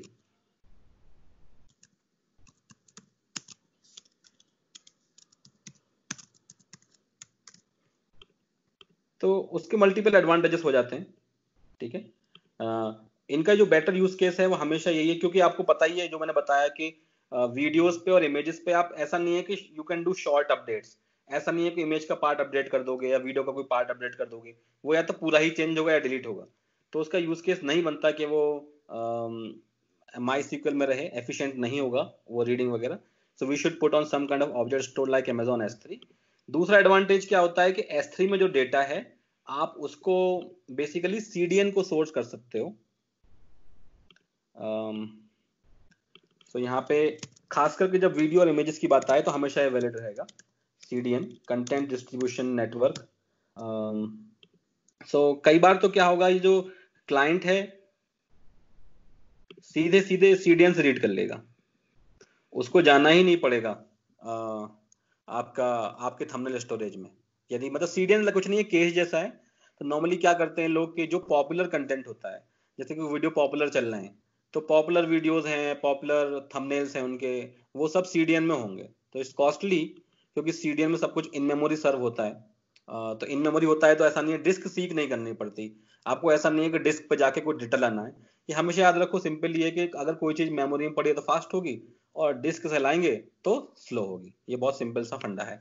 तो CDN से एडवांटेज मिलेंगे ये कि ISP को भी आजकल आई थिंक इंक्लूड कर लेते हैं, हाँ ISPs को भी इंक्लूड कर लेते हैं आजकल इस चीज के लिए, जो हाँ मतलब CDN तो नॉर्मली जैसे तुम ये बता रहे हो CDN कौन देता है, ये बता रहे हो? नहीं, CDN तो एक है, मान लो वो तो मान लो अकमाई ऐसी कंपनियां देती हैं, मतलब आजकल आईएसपीज को भी इंक्लूड कर लेते हैं, जो इंटरनेट सर्विस प्रोवाइडर्स हैं उनको भी डेटा ये लोग दे देते हैं, हॉट डेटा जो होता है, करेक्ट और करेक्ट करेक्ट करेक्ट, ताकि वो बिल्कुल सीधे सही। उन्हीं से ले जाए आप बैंडविड्थ का।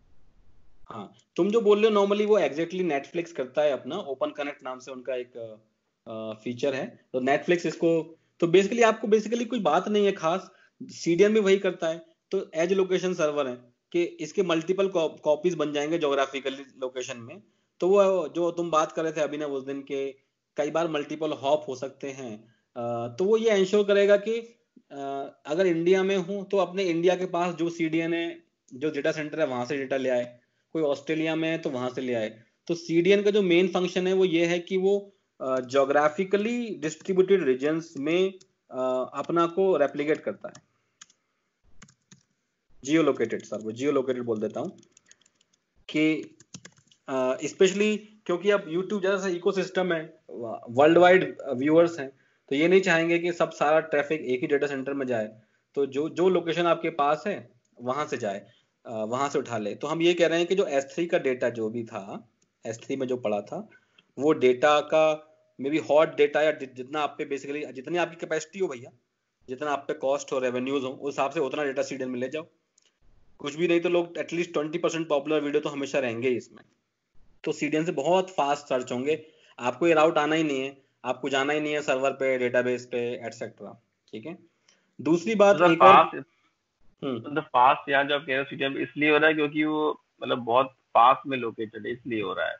हाँ मतलब वो सबसे कैश बड़ा तो है नहीं, मतलब ना, मतलब नहीं नहीं, CDN is a cache also, पास है अच्छा और कैश है, दोनों चीजें हैं। अच्छा, वो पास भी है और कैश भी है। कैश मतलब है सब कुछ इन मेमोरी भी है, इसलिए सीडीएन कॉस्टली है। पास एक फैक्टर नहीं है, पास के साथ साथ वो कैश्ड भी है, तुरंत तुरंत उठा के फट से फेंकते हैं वो आपको, सीडीएन का डेटा तो होता है जो। तो इसलिए सीडीएन से जो वीडियो आ रहे होंगे वो तो बहुत तेज प्ले होंगे, कोई डाउट ही अभी नहीं तो यहाँ पे अभी हम बात अपलोड ही कर रहे हैं, राइट? वी आर क्या ओनली चीज? Talking about uploading view of की डेटा। कर रहे नहीं लेकिन अगर हो, व्यू अपलोड, भाई अगर सीडीएन पे अपलोड ही नहीं होगा तो व्यू कैसे हो जाएगा? अपलोड भी तो करोगे, अपलोड में बताओगे ना सीडीएन पे कैसे पहुंचा। हाँ, तो वो एक प्रोसेस से जाएगा, डायरेक्ट थोड़ा ना सीडीएन पे चला जाएगा, वो क्यू के थ्रू नहीं जाएगा क्या? पहले जाएगा, सेगमेंट होगा, ये सब करेगा, देन मे बी जब वो रिट्रीव कर रहे हो पहली बार तो सीडीएन में अपलोड कर देंगे, समथिंग लाइक दैट। तो इसमें मल्टीपल अप्रोचेस पॉसिबल हैं। ऐसा ये है कि कई बार हम डिसाइड करते हैं बीइंग सर्वर कि हम क्या डेटा पुट करें सीडीएन पे, as a service provider, as a YouTube I can make decisions, right, कि मैं क्या हाँ चाहूं। वो मैं ये समझ गया। एलाडू केस मत समझो। हाँ वो मैं समझ गया, सीडीएन भी जैसे कि मान लीजिए आप वीडियो अपलोड कर रहे हो तो सीडीएन में कुछ एक एमबी का वीडियो तो होगा, राइट? तो उस पे अपलोड होने के लिए मतलब वो भी तो तो इसी प्रोसेस से जाएगा ना, वो क्यू से या सेगमेंट होके ऐसे करके, राइट? हाँ वो सब तो ऑब्वियसली वो सारे प्रोसेस तो होने ही होने हैं। हाँ तो वही मैं कह रहा हूँ, तुम डायरेक्टली तो ऐसे थोड़ा ना जाएगा, वो पहले प्रोसेस जाएगा, फिर मे बी जब भी वो डिसाइड करें कैसा कौन सा वीडियो अपलोड करना है वो सीडीएन पे भी रखेंगे, राइट? करेक्ट, मैं बस ये कह रहा हूँ कि वो जो चंक था आपका, जो नेक्स्ट चंक प्लेयर को उठाना है, वो either it can pick from your object store like S3 और it can pick from Akamai. तो वो चंक करेक्ट। यदि अकमाई के सीडीएन में तो बहुत तेज मिलेगा ना। हाँ वो मैं समझ गया, मैं ये कह रहा हूँ कि वो सिर्फ रीड ऑपरेशन के बेस में आएगा ना सीडीएन पिक्चर में, अपलोड में थोड़ा ना आएगा अभी। नहीं लेकिन सीडीएन में जो अपलोड नहीं होगा तो व्यू ही कैसे हो जाएगा, मैं ये जानना चाह रहा हूँ। नहीं, अपलोड कौन कर रहा है सीडीएन में? सीडीएन में अपलोड तो उनके इंटरनल सर्वर से होगा। हाँ, वो पूरा एक सीडीएन पे जो प्रोसेस के अपलोड थ्रू हो रहा है, जाएगा, सेगमेंटेशन होगा, इनकोडिंग होगी, फिर उसमें जब स्टोर कर देंगे, मान लो S3 में स्टोर कर दिया, कहीं भी कर दिया, तो उसको वहां से उठा के सीडीएन में डालेंगे फिर। हाँ भाई फिर वो सीडीएन का फ्यूचर में सब्सक्रिप्शन कॉल, मैंने लिया है as a company, as a YouTube मैं अकमाई को पे कर रहा हूँ भैया। तो मैं अकमाई को पे कर रहा हूँ तो मैं उसमें अपना हॉट कंटेंट डाल दूंगा, जो भी मैं डालना होगा। जब हमने सेव कर लिया, यूट्यूब ने एक बार सेव कर लिया, उसके बाद सीडीएन में फेंक देंगे लोग, जो इंपॉर्टेंट कंटेंट में लग रहा होगा, डिपेंडिंग अपॉन ट्रैफिक। सो मैं as a service provider, as a YouTube का जो अपलोड माइक्रो सर्विस है, मैं निर्णय ले रहा हूँ बेसिकली कि मैं कौन कौन से वीडियो डाल दूं, या अगर मेरे को अलाउ कर रहा है तो मैं सारे के सारे जैसे हम कई जगह ऐसा कर चुके हैं कि जितने भी हमारी इमेजेस हैं S3 पे, सबके सबको हम पूरी की पूरी बकेट को उसको लिंक कर देते हैं सीडीएन से, पूरी पूरी बकेट को। तो whatever you upload that also get synced up to CDN. ठीक है, क्या अभिनव डाउट बताओ? नहीं ठीक है। ठीक है कूल। तो यहाँ पे ये मत समझो कि ये एलआरयू केस जैसा नहीं है, क्योंकि एलआरयू केस में जैसे नॉर्मली हम लोग क्या कहते हैं कि यूजर ने रीड किया कहीं से डेटाबेस, अगर वो कैश में नहीं था तो वो डेटाबेस से रीड करने गया। जब जिस समय डेटाबेस से रीड होकर वैल्यू रिटर्न हो रही है, database will also make an entry into cash. LRU cash में ऐसा कर लेते हैं, तो ये बात सही है। लेकिन यहाँ पे हम एंश्योर कर रहे हैं सीडीएन में कि भाई हम सीडीएन में जो डेटा डालना चाहें वही चाहें, क्योंकि हम नहीं चाहते कि यूजर कोई बहुत अनपॉपुलर वीडियो उसको खोल लिया तो हम क्यों चाहें कि अनपॉपुलर वीडियो हमारा सीडीएम में हो, जबकि सीडीएम बैंडविड्थ हमारे पास कम है, रिसोर्स कम है। हम जो वीडियो समझते हैं सिस्टम से जो देख रहे हैं कि सिस्टम वाइड जिन वीडियोस का ज्यादा व्यू है, जिन वीडियोस का ज्यादा इम्पैक्ट है, हम उन्हीं को सीडीएम में डालना चाह रहे हैं। ये हमारा कॉल है कि हम कैसे करते हैं। ठीक है, कूल। तो एक ये बात हो गई हमारे पास कि कुछ कुछ इस तरह का अपलोड दिख रहा है, बेसिकली लार्जली समझ में आ रहा है। Let's go further. Sir one question with upload, contingencies इसमें कैसे प्लान करते हैं, डिजाइन कैसे करते हैं? लेट्स से कि the user is uploading the video और उसका कनेक्शन ब्रेक हो गया या इंटरनेट कनेक्शन इज लॉस्ट, तो how do we plan for और accommodate such कंटिंजेंसीज?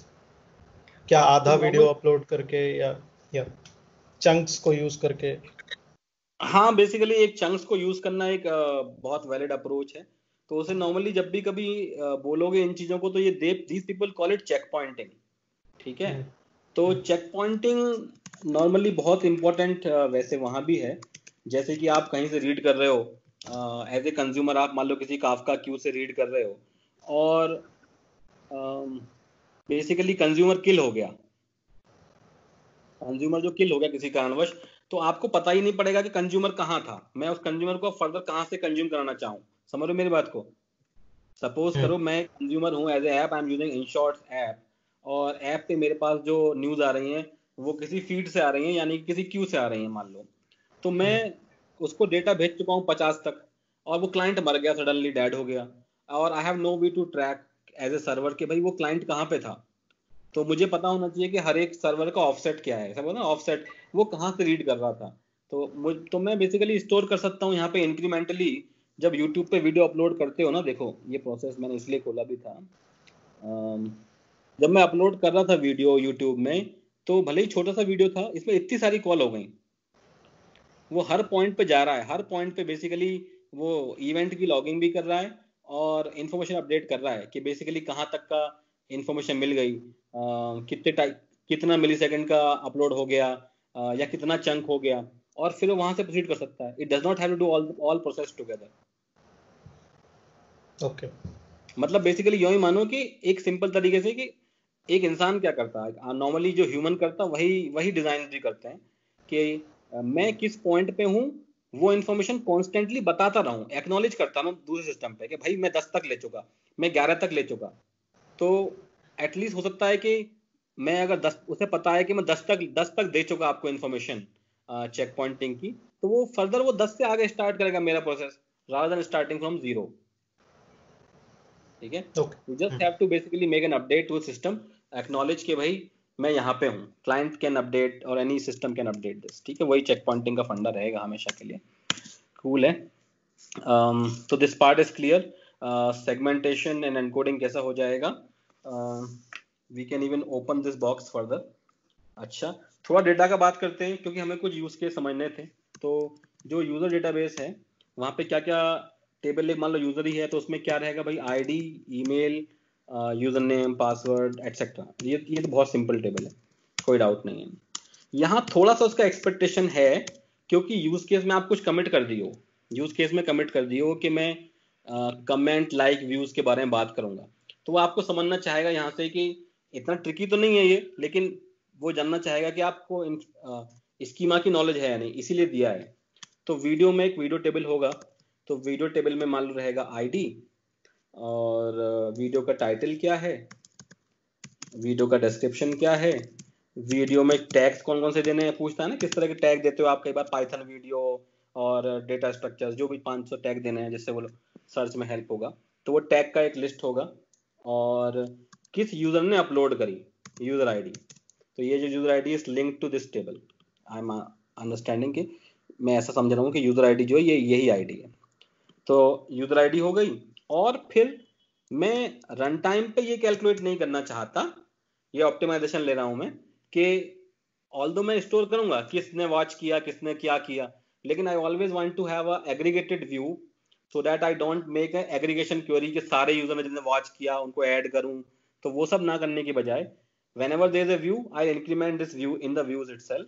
Whenever there is likes, I'll increment in the likes itself. And number of comments भी मैं store करूंगा। एक्चुअल कमेंट्स किसी और टेबल में, लेकिन नंबर ऑफ कमेंट्स भी दिखाते हैं हम लोग, कभी 40 comments, so it can be faster, right? क्योंकि कमेंट्स तो हो सकता है वाया अजेक्स में स्लोली लोड कर रहा हूँ। जैसे तुम देखते हो ना, फेसबुक पोस्ट करते हो 500 कमेंट हैं तो थोड़े थोड़े करके बढ़ सकते हैं, लेकिन नंबर ऑफ कमेंट्स कई बार लोग दिखाते हैं अपफ्रंट, 40 कमेंट, 500 कमेंट, तो इट विल बी यूजफुल। और कमेंट्स के बारे में बात करें तो कमेंट में तो सिंपली दिख रहा है भाई कि एक कमेंट की आईडी होगी, एक कमेंट का टेक्स्ट होगा, और कमेंट किस पे किया गया है, इस वीडियो पे किया गया है। टाइम स्टैम्प वगैरह मान ही लो, वो सब मैं मानना हूँ कि क्रिएटेड अपडेटेड है, वो सब अज्यूम कर लेना, कूल है। So now with this what happens is you at least get a very clear idea कि जब वीडियो के व्यूज हुए तो भैया मैं व्यूज में maybe same thing, you want to, if you want to store किसने व्यू किया, you can also store that के यू कैन स्टोर लाइक कौन सी आईडी है, कौन सी वीडियो आईडी है, कौन सा यूजर आईडी है और किस टाइम पे वॉच किया, टाइप्स, ये भी इंफॉर्मेशन होते हैं। Similarly you can store for likes के लाइक की आईडी, कौन से यूजर ने कौन सा वीडियो आईडी लाइक किया, ऐसे करके कुछ भी पॉसिबल है। And here we have an aggregation already कि जहाँ पे हम लोग स्टोर कर लेंगे कितने व्यूज हो गए, कितने लाइक्स हो गए, कितने कमेंट्स हो गए। So I can have an API where I can fetch. तो नॉर्मली लोग ये तो दिखाते नहीं है कहीं भी किसने व्यू किया, आई मीन दिखाना चाहो दिखा सकते हो, किसने लाइक किया ये दिखाना चाहो, मतलब फेसबुक में देखो तो वहां दिखाते हैं किसने लाइक किया। So may B you can see the list of people who have liked, वो भी एपीआई बन जाएगी कि भैया select star from this table where video ID is this, so you can show कि भाई किस किस यूजर ने लाइक किया आपके वीडियो को, ठीक है। Similarly for comments it can work out. दूसरी जो बात इंपॉर्टेंट यहाँ पे बात कर सकते हैं वो ये है कि थोड़ा एक ऑप्टिमाइजेशन की बात करनी पड़ेगी, क्योंकि YouTube जैसे फ्रेमवर्क में मानो, तो let's go here once again, ये हमारे व्यू जो व्यू था, सपोज करो ये व्यू के डब्बे थे, ये व्यू का पहला डब्बा, ये व्यू का दूसरा डब्बा। YouTube पे तो ऐसे हजारों सर्वर हैं, ऐसे हजारों सर्वर हैं और डेटाबेस है एक, हजारों सर्वर हैं और ये डेटाबेस है एक। ऑल्दो शायद वार्ड आएगा, लेकिन तब भी मान लो ये डेटाबेस है। तो जो हमारे यूजर थे, तुम देख ही रहोगे व्यू में तो बहुत ही ज्यादा यूजर थे, व्यू के केस में बिलियंस ऑफ यूजर्स थे, बिलियन डेली एक्टिव यूजर। तो मैं अगर हर एक बार जब बंदा वॉच कर रहा है वीडियो ना, और उसे अपडेट करने जाऊं, यहाँ पे व्यू के कनेक्शन मिलियंस ऑफ कनेक्शन होंगे, यहाँ मिलियंस ऑफ कनेक्शन होंगे, यहाँ मिलियंस ऑफ कनेक्शन होंगे, ऐसे, और मैं हर बार अगर अपडेट करने चला गया डेटाबेस, तो डेटाबेस बैठ जाएगा भाई डेटाबेस में कितने कनेक्शन खोल दूं। चलो सर्वर तो मैं स्केल करता जा रहा हूँ, बढ़ाता जा रहा हूँ डिपेंडिंग ऑन ट्रैफिक, लेकिन डेटाबेस में मैं क्या करूं। तो नॉर्मली जो अप्रोच यहाँ पे ये है कि आप ऐसा मत करो कि हर एक सेकंड पे जाके ही हर क्षण एपीआई को ले आओ और सीधे अपडेट करो database. Rather normally people follow, तो कहीं भी जहां पे भी व्यू काउंट वगैरह होता है, this kind of an approach is followed, so where you have a aggregation layer. So obviously there is little sacrifice, but it's very helpful for ensuring कि मेरे डेटाबेस पे हर समय ये नहीं है कि मिलियंस ऑफ कनेक्शन के बिलियन यूजर है तो बिलियन कनेक्शन वाला डेटाबेस में रखूं, वो तो पागल हो जाएगा सिस्टम कोई भी। तो वो ये कह रहे हैं कि हर एक सर्वर अपना यहाँ मेंटेन करता रहे कि भाई वीडियो आईडी 1 मतलब V1 है, उसके, इसको बॉक्स को बड़ा कर लेता हूं मैं, अज्यूम करना वही सब है।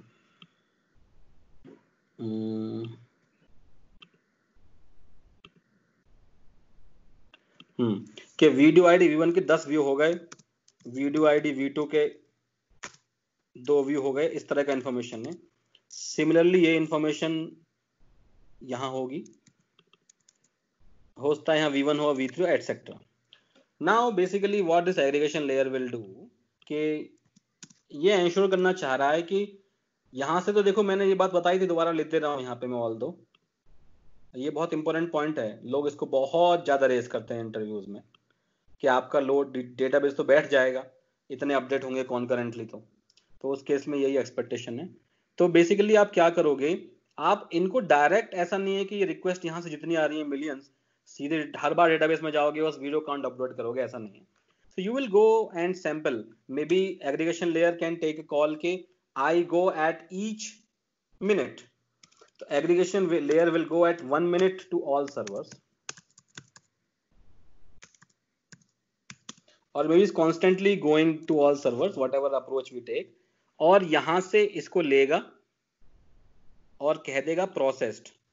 और ये अपनी डिक्शनरी इनिशियलाइज करेगा फिर से, this is change to null dictionary, वो अपना नया प्रोसेस स्टार्ट कर देगा इस पे और ये डेटा वो यहाँ से उठा लेगा ऐसे। इसको मैप रिड्यूस कहते हैं क्या? सॉर्ट ऑफ मैप रिड्यूस, लेकिन वो एग्रीगेशन करना है वो कैसे ही, हाँ बस कुछ भी मान लो उसको ये। और तो वो अब वो क्या करेगा एग्रीगेशन लेयर, इनका कंबाइंड व्यू बना देगा अपडेट करने से पहले कि भाई V1 के 10 व्यू यहाँ हुए, 10 व्यू यहाँ हुए, अक्रॉस सर्वर्स वो इकट्ठा कर लेगा वो, और वो कहेगा कि भाई V1 के 20 व्यू हो गए, V2 के इतने व्यू हो गए, एटसेट्रा। और बस अब वो जाके ये एग्रीगेशन लेयर इंटरेक्ट करेगा डेटाबेस से।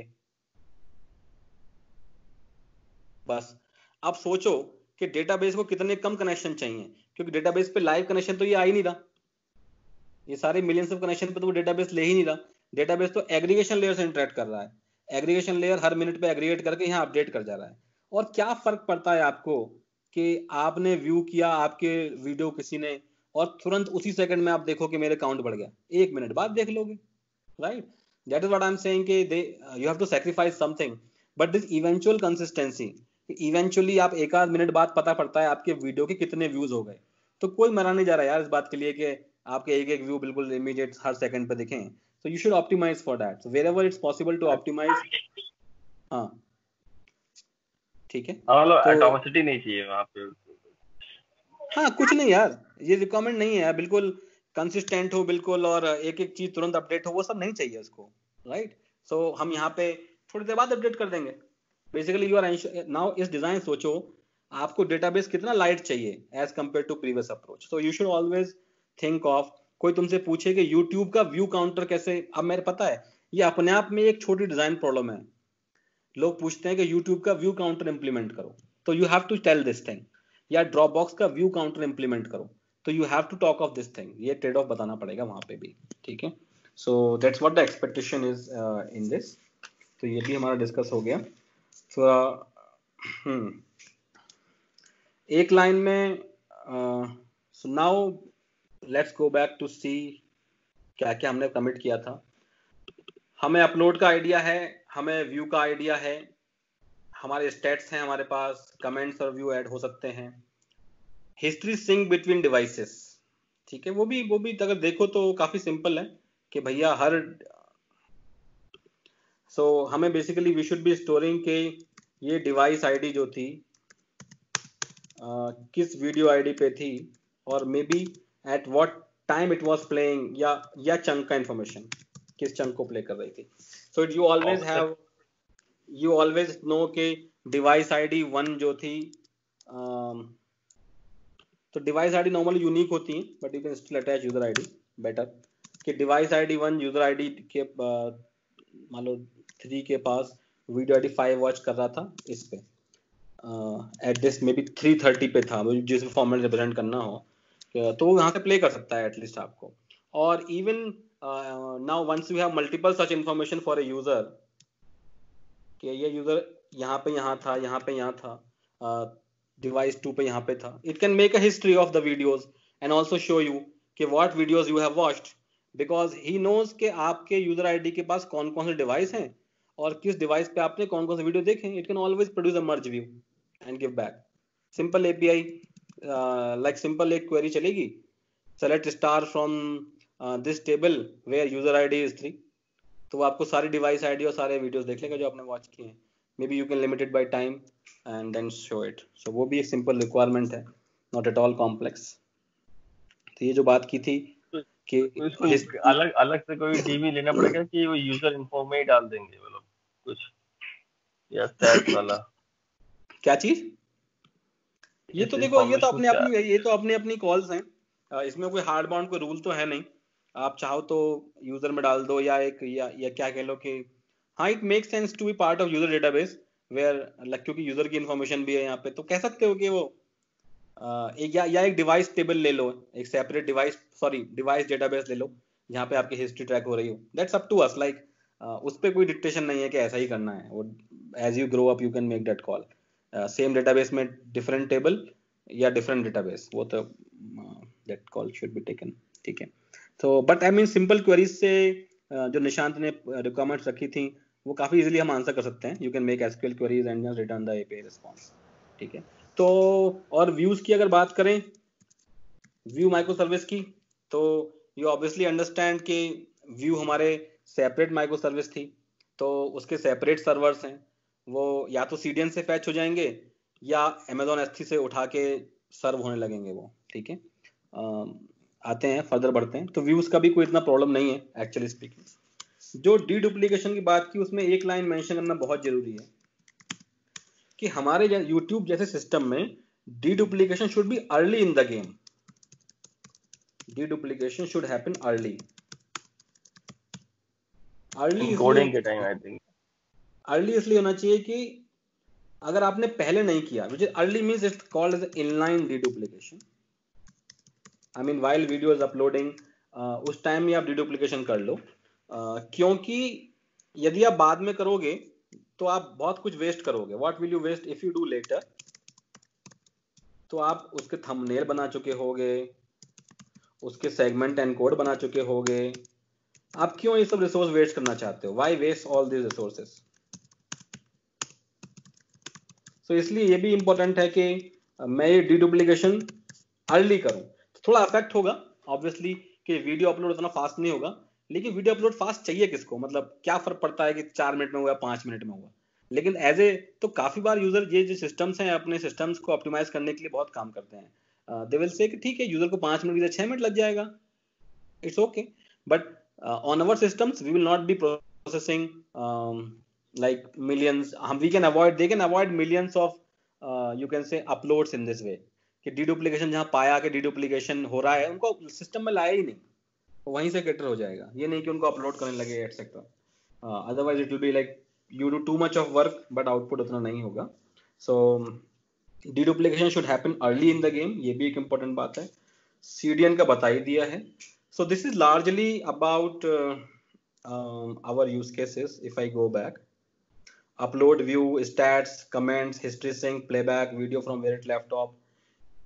Video upload should not be lost. तो ये भी उसी का है कि हम वीडियो को सीधे सीधे अपडेट कर देते हैं क्या कहते हैं S3 में, और S3 से एक्नॉलेजमेंट आता है जब, तभी उसको पेलोड पर हटाओ वरना मत हटाओ.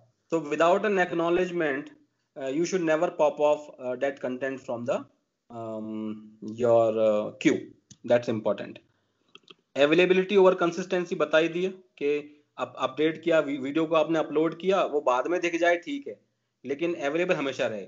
इसके करने के लिए हमने रीड और राइट को सेपरेट किया था कि हमारी रीड सर्विस सेपरेट है और राइट सर्विस सेपरेट है. वो हमें एडवांटेज दे रहा है. डिफरेंट डिवाइस कर लिया हमने. अभी जो बचा हुआ है या तो इसे डिफरेंट बैंडविड्थ. ये अब जो टॉपिक है इसे चाहे तो हम लोग इसमें डिस्कस करें या एक सेपरेट सेशन में डिस्कस कर सकते हैं, which is called as adaptive streaming. ये बड़ी कीमती चीज है. तो ये बेसिकली लेकिन वही चीज जिसने काम किया है या थोड़ा बहुत वो बता सकता है इसके बारे में डिटेल में. अदरवाइज बहुत ही हाई लेवल बात करें तो एडेप्टिव स्ट्रीमिंग ने क्या किया था भाई. एडेप्टिव स्ट्रीमिंग क्या चीज है कि आपका जो ब्राउजर है, तो मैं इससे पहले तुमको दिखाता हूँ, एक वीडियो दिखाता हूँ, यू विल गेट इट. एक वीडियो लिया था मैंने आज, भाई वीडियो ही गायब हो गया. ओके नहीं ये वो स्टार्टिंग में लो क्वालिटी फिर बाद में क्वालिटी बढ़ाता है, वही चीज है क्या है. हाँ. सो ये मैं नेटवर्क खोलें. ये अगर ध्यान दो तो मैं जो प्ले कर रहा हूँ वो फाइल है M3U8, कोई MP4 फाइल नहीं है, ये M3U8 फाइल है, ठीक है। तो ये हमने अपनी कंपनी में किया था, तो इसके थोड़ा नॉलेज है। तो depends on your domain, your expertise, कि आप कितना डीप जा सकते हो समझाने के लिए। अदरवाइज एक हाई लेवल ओवरव्यू ही काफी रहता है डिजाइन में, कि क्या होना चाहिए। तो इसको जब प्ले करेंगे तो आप लोग कुछ ऑब्जर्व करना कि जो सेगमेंटेशन की बात है। So I will do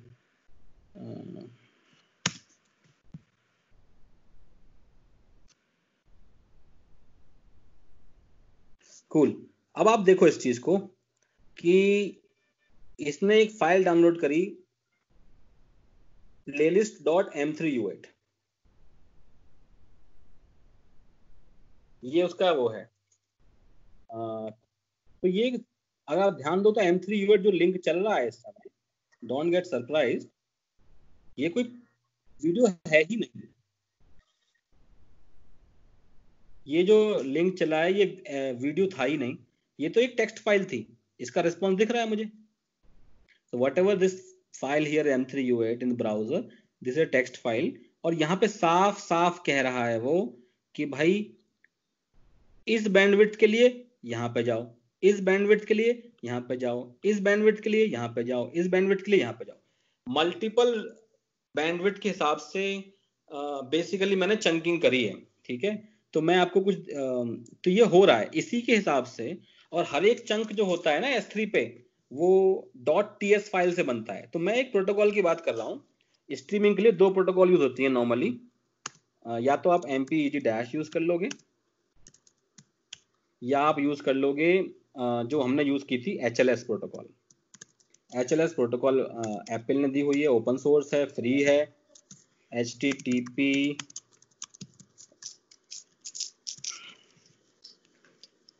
live streaming protocol, ऐसी कोई प्रोटोकॉल का हम यूज कर लेंगे और अपना बना लेंगे अपना जो सिस्टम हमें चाहिए। तो नॉर्मली इसका मैं तुम्हें आर्किटेक्चर दे देता हूँ। ये मेरी बनाई हुई फाइल है, मैं यहाँ पे थोड़ा समझा देता हूँ और ये पॉइंट लिख देता हूँ कि सेगमेंटेशन के, ये तो सिंपल ही है कि HLS चॉप्स, और I will keep कॉपिंग important stuffs, कि जो HLS प्रोटोकॉल है वो आपके वीडियो कंटेंट को चंक में तोड़ता है। अब आप ये जानना चाहो कि चंक में तोड़ता है, तो जितनी भी दुनिया की सारी कंपनीज हैं वो एक लाइब्रेरी यूज करती हैं उसके लिए, आपको उसका इंप्लीमेंट जाना जरूरत नहीं है, विच इज FFmpeg। तो FFmpeg लाइब्रेरी जो है वो आपके वीडियो को चंक में तोड़ना जानता है। वो तो कहते हैं ना कि भाई you should never reinvent the wheel. तो do not start thinking about कि भाई चंक में तोड़ेंगे कैसे। चंक में तोड़ने के लिए ऑलरेडी बहुत 50 सी चीजें अवेलेबल हैं और उस लाइब्रेरी का हम यूज करना चाहेंगे, ठीक है। किसी भी ऐसी लाइब्रेरी का जो हमें चंक में तोड़े, जहां पे हम स्पेसिफाई कर दें कि कितने सेकंड का चंक हो, बस 1 सेकंड चंक हो। और MPEG not only chunks, here you specify हर एक चंक को कितने बिट रेट्स में एनकोड करना है। मे बी मैं बिट रेट ना लिख के स्पेसिफिकेशन ले देता हूँ, अल्ट्रा HD में, स्टैंडर्ड HD में, लोअर रेजोल्यूशन में, एटसेट्रा। हम लोग जैसे 4 यूज करते थे, 4 रेजोल्यूशंस को। तो विच नाउ यू अंडरस्टैंड कि बेसिकली क्या मैं कहना चाह रहा हूँ। 4 रेजोल्यूशन का मतलब क्या हो गया कि 1 मिनट का वीडियो तो बनेंगे 6 चंक, लेकिन हर एक चंक को मैं 4 रेजोल्यूशन में स्टोर कर रहा हूँ, तो 24 चंक बन गए। तो मैंने क्या कहा कि every chunk is in 4 resolution. Assume मेरा सिस्टम ये है, तो हर एक चंक के 4 रेजोल्यूशन हो गए, तो मैं उसको 6 चंक बने और हर एक चंक के 4, तो टोटल 24 चंक को स्टोर करूंगा। चंक को मैं बोल रहा हूँ .ts फाइल अपनी HLS प्रोटोकॉल में, ठीक है। तो ये ऐसा कुछ फंडा होता है बेसिकली, कि मैं तुम्हें एग्जांपल दे देता हूँ यहाँ से उठा के, कि अब मैं जो APIs जो होती है ना अपनी, जो मोबाइल की APIs वगैरह हैं, वो ऐसी दिख रही है। तो मोबाइल की API में मीडिया लिंक में या वीडियो का लिंक नहीं भेजता भाई, मैं M3U8 फाइल का लिंक भेजता हूँ। जो अब प्रोटोकॉल का मतलब वही है ना, दोनों पार्टी समझते हैं जिसको। ऑलरेडी जितने भी HTML5 ब्राउजर्स हैं आपके आज की तारीख में, जैसे क्रोम वगैरह चल रहे हैं, they all understand HLS protocol. जब उन्हें M3U8 फाइल मिलती है तो उनको पता होता है कि उन्हें क्या करना है। कहने का मतलब ये है, तो ये जो कोडिंग हम बता रहे हैं, चंकिंग करनी है, स्टोर करना है, केवल सर्वर साइड करना है। Don't worry about client side implementation. Clients को ऑलरेडी पता है ये बात, तो क्लाइंट में हमें कुछ लिखना नहीं पड़ता। कभी हम क्लाइंट में लिखते नहीं है ये चीज क्या है। तो ये एक सैंपल M3U8 फाइल है, इसे मैं डालता हूँ। कैसे दिखती है हमारी M3U8 फाइल, हमने यहाँ पे बता देते हैं कि भैया 1 2 3, मैंने एग्जाम्पल में लिए 3 बिट रेजोल्यूशन। और मैंने कहा कि जब ये बैंडविड्थ हो सिस्टम की, तो ये जो फर्दर दिख रहा है ना, ये एक फर्दर, तो बेसिकली ये मान लो कि एक M3U8 file is linked to multiple M3U8 files. क्या मतलब है ये इंफॉर्मेशन, ये डायग्राम विल बी हेल्पफुल। ये मतलब है कहने का। क्या मतलब हुआ कि जो मास्टर, इसे बोलते हैं मैनिफेस्ट फाइल बोलते हैं M3U8 को। ये बताता है, इनने बताया कि लो रेजोल्यूशन, मिड रेजोल्यूशन और हाई रेजोल्यूशन, या जितने भी रेजोल्यूशन हो आपके पास, वो फाइल कहाँ स्टोर्ड है। तो उन्होंने बताया ऐसा, इसने कहा कि मिड रेजोल्यूशन फाइल की ये लोकेशन है, ये लोकेशन S3 पे पड़े हुए, यानी कि ये फाइल जो मान लो तुम एक ही फोल्डर के अंदर। और ये हाई रेजोल्यूशन का है, ये अल्ट्रा हाई रेजोल्यूशन का है। और यदि मैं एक इनमें से किसी एक फाइल को देखूं, मान लो मैं मिड हाई या हाई या अल्ट्रा हाई खोलूं, तो कैसा दिखेगा वो दिखाता हूं। तो M3U8 फाइल हैज इंफॉर्मेशन कि कितने बिट रेट्स में हमने किया है हमने अपना एनकोडिंग। यहाँ पे 3 बिट रेट्स में किया है, इसलिए 3 लाइन लिखी थी यहाँ पे। और हर एक बिट रेट की फाइल कहाँ है, यहाँ। हर एक बिट रेट फाइल में चंक की इंफॉर्मेशन होगी, विच मीन्स ऐसा। ये एक बिट रेट स्पेसिफिक फाइल है, देख लो इसको, ये एग्जैक्टली है जो होती है रियलिटी में भी ऐसे ही है। Just a minute. तो सपोज करो मैं एक पर्टिकुलर रेजोल्यूशन फाइल ले रहा हूं, तो वहां पे वो बता देता है भाई कि फाइल का नाम ऐसा होता है, ये वीडियो है HD0, HD1, HD2, HD3। तो प्लेयर को पता है कि कौन सा चंक पिक करना है, ये सीक्वेंस में लगा हुआ है। तो जो हमने चंक बनाए थे .ts फाइल्स, वो ये रहे। वो सारे चंक्स एक ही फोल्डर में होंगे S3 पे, ये बात जरूरी है प्रोटोकॉल के अनुसार। और यहाँ पे बेसिकली छोटे मोटे हम स्पेसिफाई करते जा रहे हैं लाइन से कि कौन सा चंक नेक्स्ट चंक कौन सा, नेक्स्ट चंक कौन सा। So what happens, let's say कि प्लेयर यहाँ पे था इस जगह पे, इस पॉइंट पे उसको पता पड़ा कि बंदे की स्पीड गिर गई। तो जैसे ही स्पीड गिर जाएगी ना, वो मास्टर प्लेलिस्ट फाइल से पूछेगा कि at this speed which resolution you like to play. तो मास्टर प्लेलिस्ट फाइल उसे इन तीनों में से एक फाइल कहेगा कि भैया eight this speed you should play low resolution वाला। तो वो लो रेजोल्यूशन फाइल से वो चंक उठा लेगा, जहां पे नेक्स्ट चंक कुछ ऐसा होगा LO5 करके उस फाइल में। सो HD4.ts के बाद वो HD5.ts ना उठा के it can actually pick up any low resolution. तो if I show you here, ये देखो, ये दिख रहा है स्क्रीन क्या, पहले बताओ। हाँ दिख रहा है। हाँ यहाँ पे देखो, यहाँ पे जो सीक्वेंस 0.ts है वो हुआ है जैसे 250K बिट में। लिंक में देखना, इसने लिंक से किया है, जैसे भी करे उसमें URL में दिख रहा है 250K बिट, और एक और लिंक दिख रहा है 128K बिट। तो बेसिकली डिफरेंट बिट रेजोल्यूशंस पे आप चंक आ सकते हैं डिपेंडिंग ऑन आपका स्पीड कितना है, तो आपका वो चंक हो जाएगा। तो मैं दोबारा रिपीट करता हूं, suppose if you are at HD3 और आपकी स्पीड गिर गई, तो browser know this protocol, they will query your master playlist file. Master playlist file is always downloaded first in this case, always पहले वही डाउनलोड होगी। मास्टर प्लेलिस्ट फाइल बताएगा कि भैया इस वाले पे चले जाओ, इस रेजोल्यूशन पे, इस स्पीड पे, और वहां से वो नेक्स्ट चंक पिक कर लेगा। उनकी इन्फॉर्मेशन सबकी सेम होगी। तो if I talk of next no, वो ऐसे ही दिखेगा, लो रेजोल्यूशन में कुछ ऐसा दिखेगा, लो 0, लो 1। एग्जैक्टली दिखाता हूँ तुमको, S3 में अपना एक मेरे पास स्क्रीनशॉट है, यू कैन सी दिस। ये S3 का व्यू है गाइस। S3 में एक फाइल अपलोड हुई तो कैसी लगी, इसे ध्यान से देखो। तो ये तो मेरी ओरिजिनल फाइल थी .mp4, वो 11 MB की थी करीब, कैसे बनाया है वो बाकी बात है। आई थिंक ये भी कोई चंक ही होगा, ये भी कुछ पता नहीं, ये टोटल फाइल है सॉरी।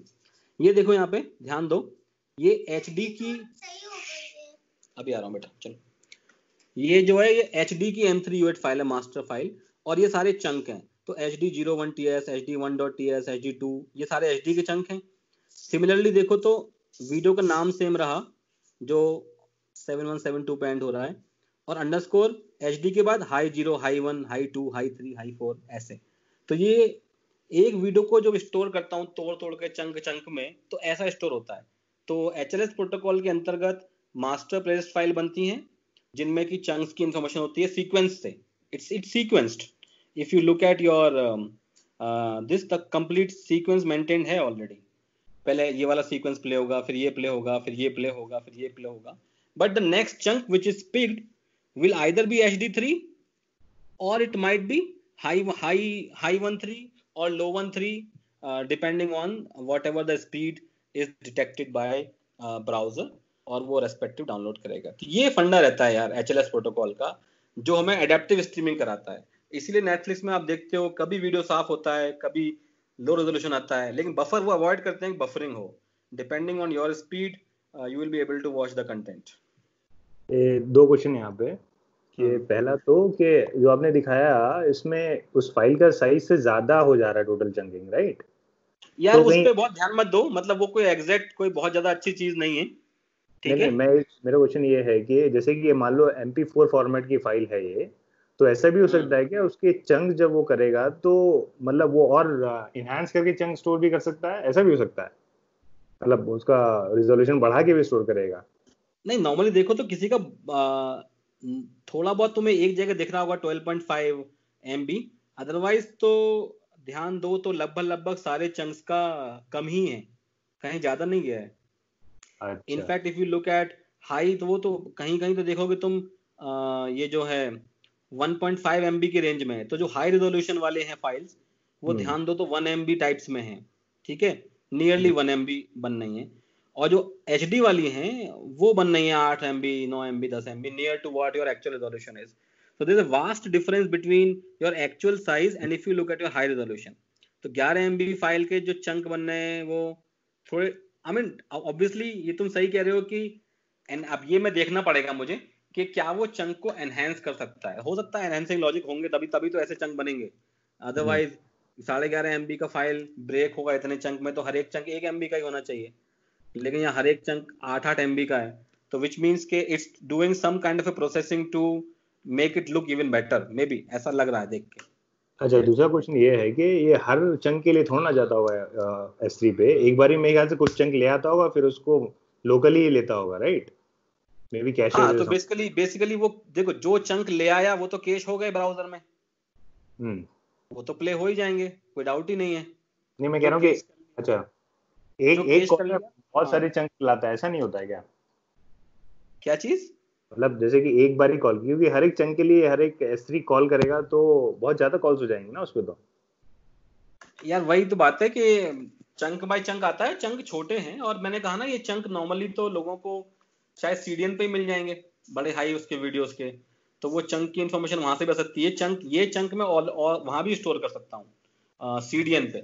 लेकिन मान लो वर्स्ट केस में तुम जो कह रहे हो वो सही है, तो अगर कॉल्स देखेंगे तो तुम्हें पता पड़ेगा कि सारे चंक तो आते ही हैं, दैट इज ट्रू, चंक तो आने ही पड़ेंगे। लेकिन जो डिसीजन हो रहा है ना कि नेक्स्ट चंक में कौन सा लाऊं, वो डिसीजन तो बैंडविड्थ चेंज होने पे होता है। करेक्ट, समझ गया।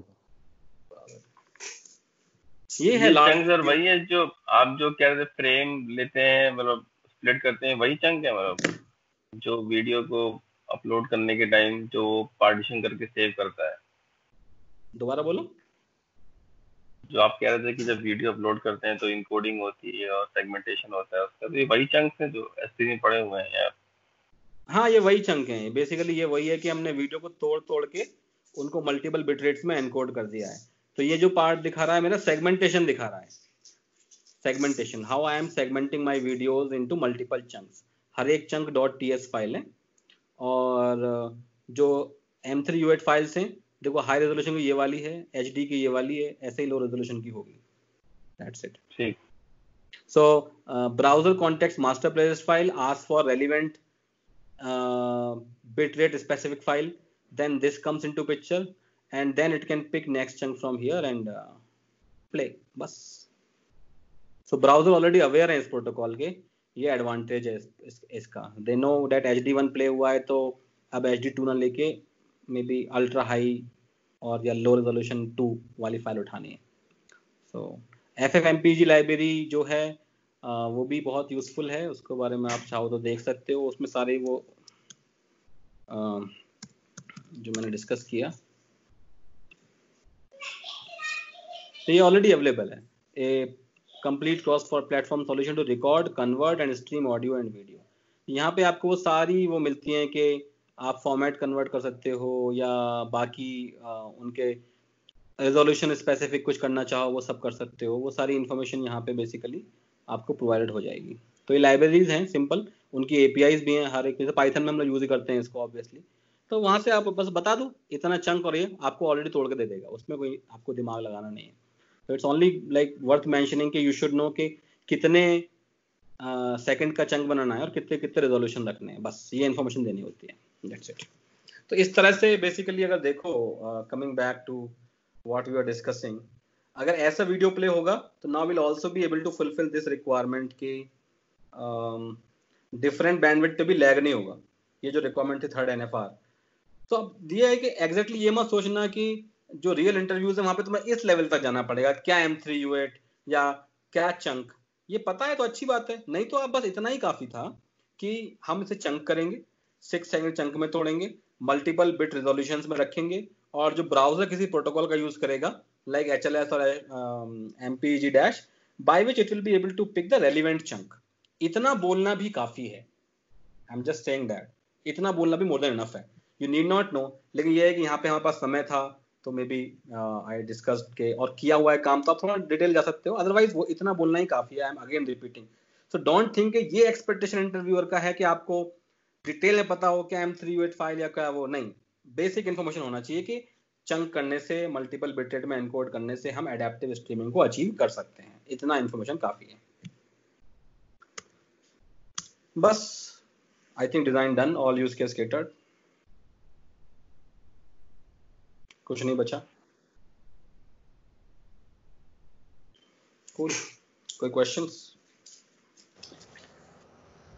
सर क्वेश्चंस में सिक्योरिटी से रिलेटेड क्वेश्चंस इसमें हो सकते हैं डिजाइन में कि how do you maintain the security? होने को हो सकते हैं, लेकिन मे बी हम किसी और डिजाइन में डिस्कस करेंगे सिक्योरिटी, तो उससे उठा के उसको कनेक्ट कर लेंगे. तो अभी मान लो कि आउट ऑफ स्कोप है अभी के लिए. तो अच्छा, एक चीज ये है कि जो आपने चंकिंग का साइज डिसाइड किया था, ये मतलब कोई लॉजिक है इसका या डायनामिक रहता है या एक साइज? नहीं, ये ऐसे एक्चुअली पार्टी के ऊपर है, मतलब आपके ऊपर है एज ए सर्विस प्रोवाइडर कि आप कितने बड़े चंक बनाना चाहते हो. क्योंकि अगर बहुत बड़ी फाइल होगी तो बहुत छोटे चंक्स भी सही नहीं है और बहुत ज्यादा बड़े चंक्स भी सही नहीं है. तो मतलब बेस्ड ऑन यूज केस, हाँ, हिडन ट्रायल पे क्या बेस्ट ऑप्टिमाइज रिजल्ट देगा उस पे डिसाइड होगा, राइट? हाँ, ये सब maybe I mean as you learn this based on your usage या क्या है, तो आप उनको ट्यून करते रहते होगे इन पैरामीटर्स को. अब ऑब्जर्व करो, पहले YouTube में क्या होता था कि जहां कोई वीडियो ओपन किया तो पूरी बफरिंग कर लेता था एंड तक. अब क्या होता है कि वो थोड़ी बफरिंग करता है बस, तो वो कुछ ही चंक्स को वो आप लोग क्या कहते हैं वो बफर करता है, सारे नहीं करता. पहले जैसा कि कोई भी वीडियो पूरा उठा लेता था, बफर कर लेता था वो ब्राउजर के अंदर. अब वो नहीं करता है. इसे तो ऑप्टिमाइजेशन किए होंगे लोग.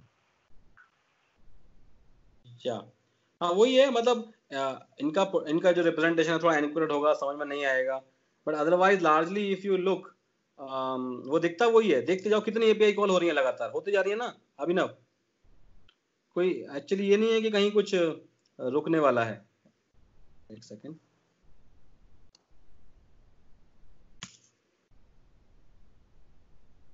मगर से बड़ा चंक लेने का इशू एक ये भी है कि अगर आपने वीडियो खोला तुरंत आप 2 मिनट बाद उसको जंप कर गए, मतलब एक जगह से सेकंड जगह, तो इस तरह से वेस्ट भी हो गया. हाँ, जल्दी अगर वीडियो बढ़ा के देख रहे हो पूरे, तो बहुत ज्यादा चंक बड़ा साइज लेने की और बफर करने की भी उससे नुकसान होगा उस केस में। लेकिन जब एकदम से फास्ट फॉरवर्ड कर देते हैं दूसरी लोकेशन पे तो किस लेके आता है?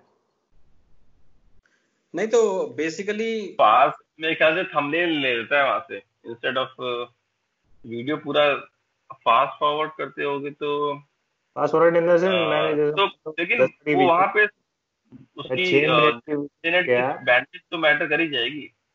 नहीं अगर जैसे बैंडविड्थ नहीं होगी तो फास्ट हो नहीं पाएगा फिर तो।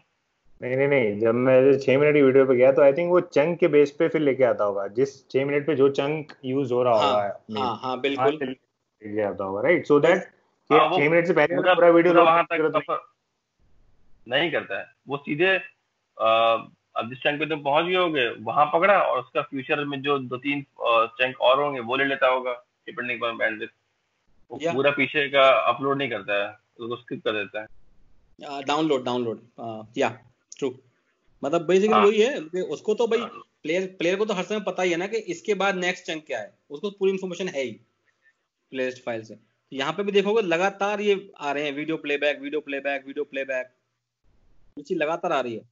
यानी कि एक वीडियो चलते में यूट्यूब इतनी कॉल मार रहा है ना वीडियो प्लेबैक की, तो दैट्स द आइडिया कि वो चंक्स में बेसिकली फेच कर रहा है इन्फॉर्मेशन। कभी 2 MB ला रहा है किसी वीडियो प्लेबैक में, किसी वीडियो प्लेबैक में 1.6 MB ला रहा है। तो इससे ऐसे पता पड़ रहा है कि यूट्यूब के जो चंक्स हैं वो करीब 1-1.5 MB के हैं। ठीक है, बहुत क्लियर हो रहा है इससे कि 1.5 से 2 MB का वो इन्फॉर्मेशन लाना चाह लेकिन रहा है। हाँ, मेरे को ये भी लगता है कि ये डिपेंड भी करता है स्पीड पे। कुछ जरूरी नहीं कि अगर आपकी मतलब बहुत कम स्पीड है तो इतने ही एमबी के चंक्स ला रहा होगा। हाँ ऑब्वियसली भाई, जब देखो ये तो बात सही है कि रेजोल्यूशन कम जब हो जाएगा, आपकी साइज कम स्पीड हो घट जाएगा अपने जाएगी आप। तो चंक तो कम का ही आएगा फिर ना भाई। लो रेजोल्यूशन पे तो चंक जो बना है वो कम वाला ही आएगा। That's true, natural.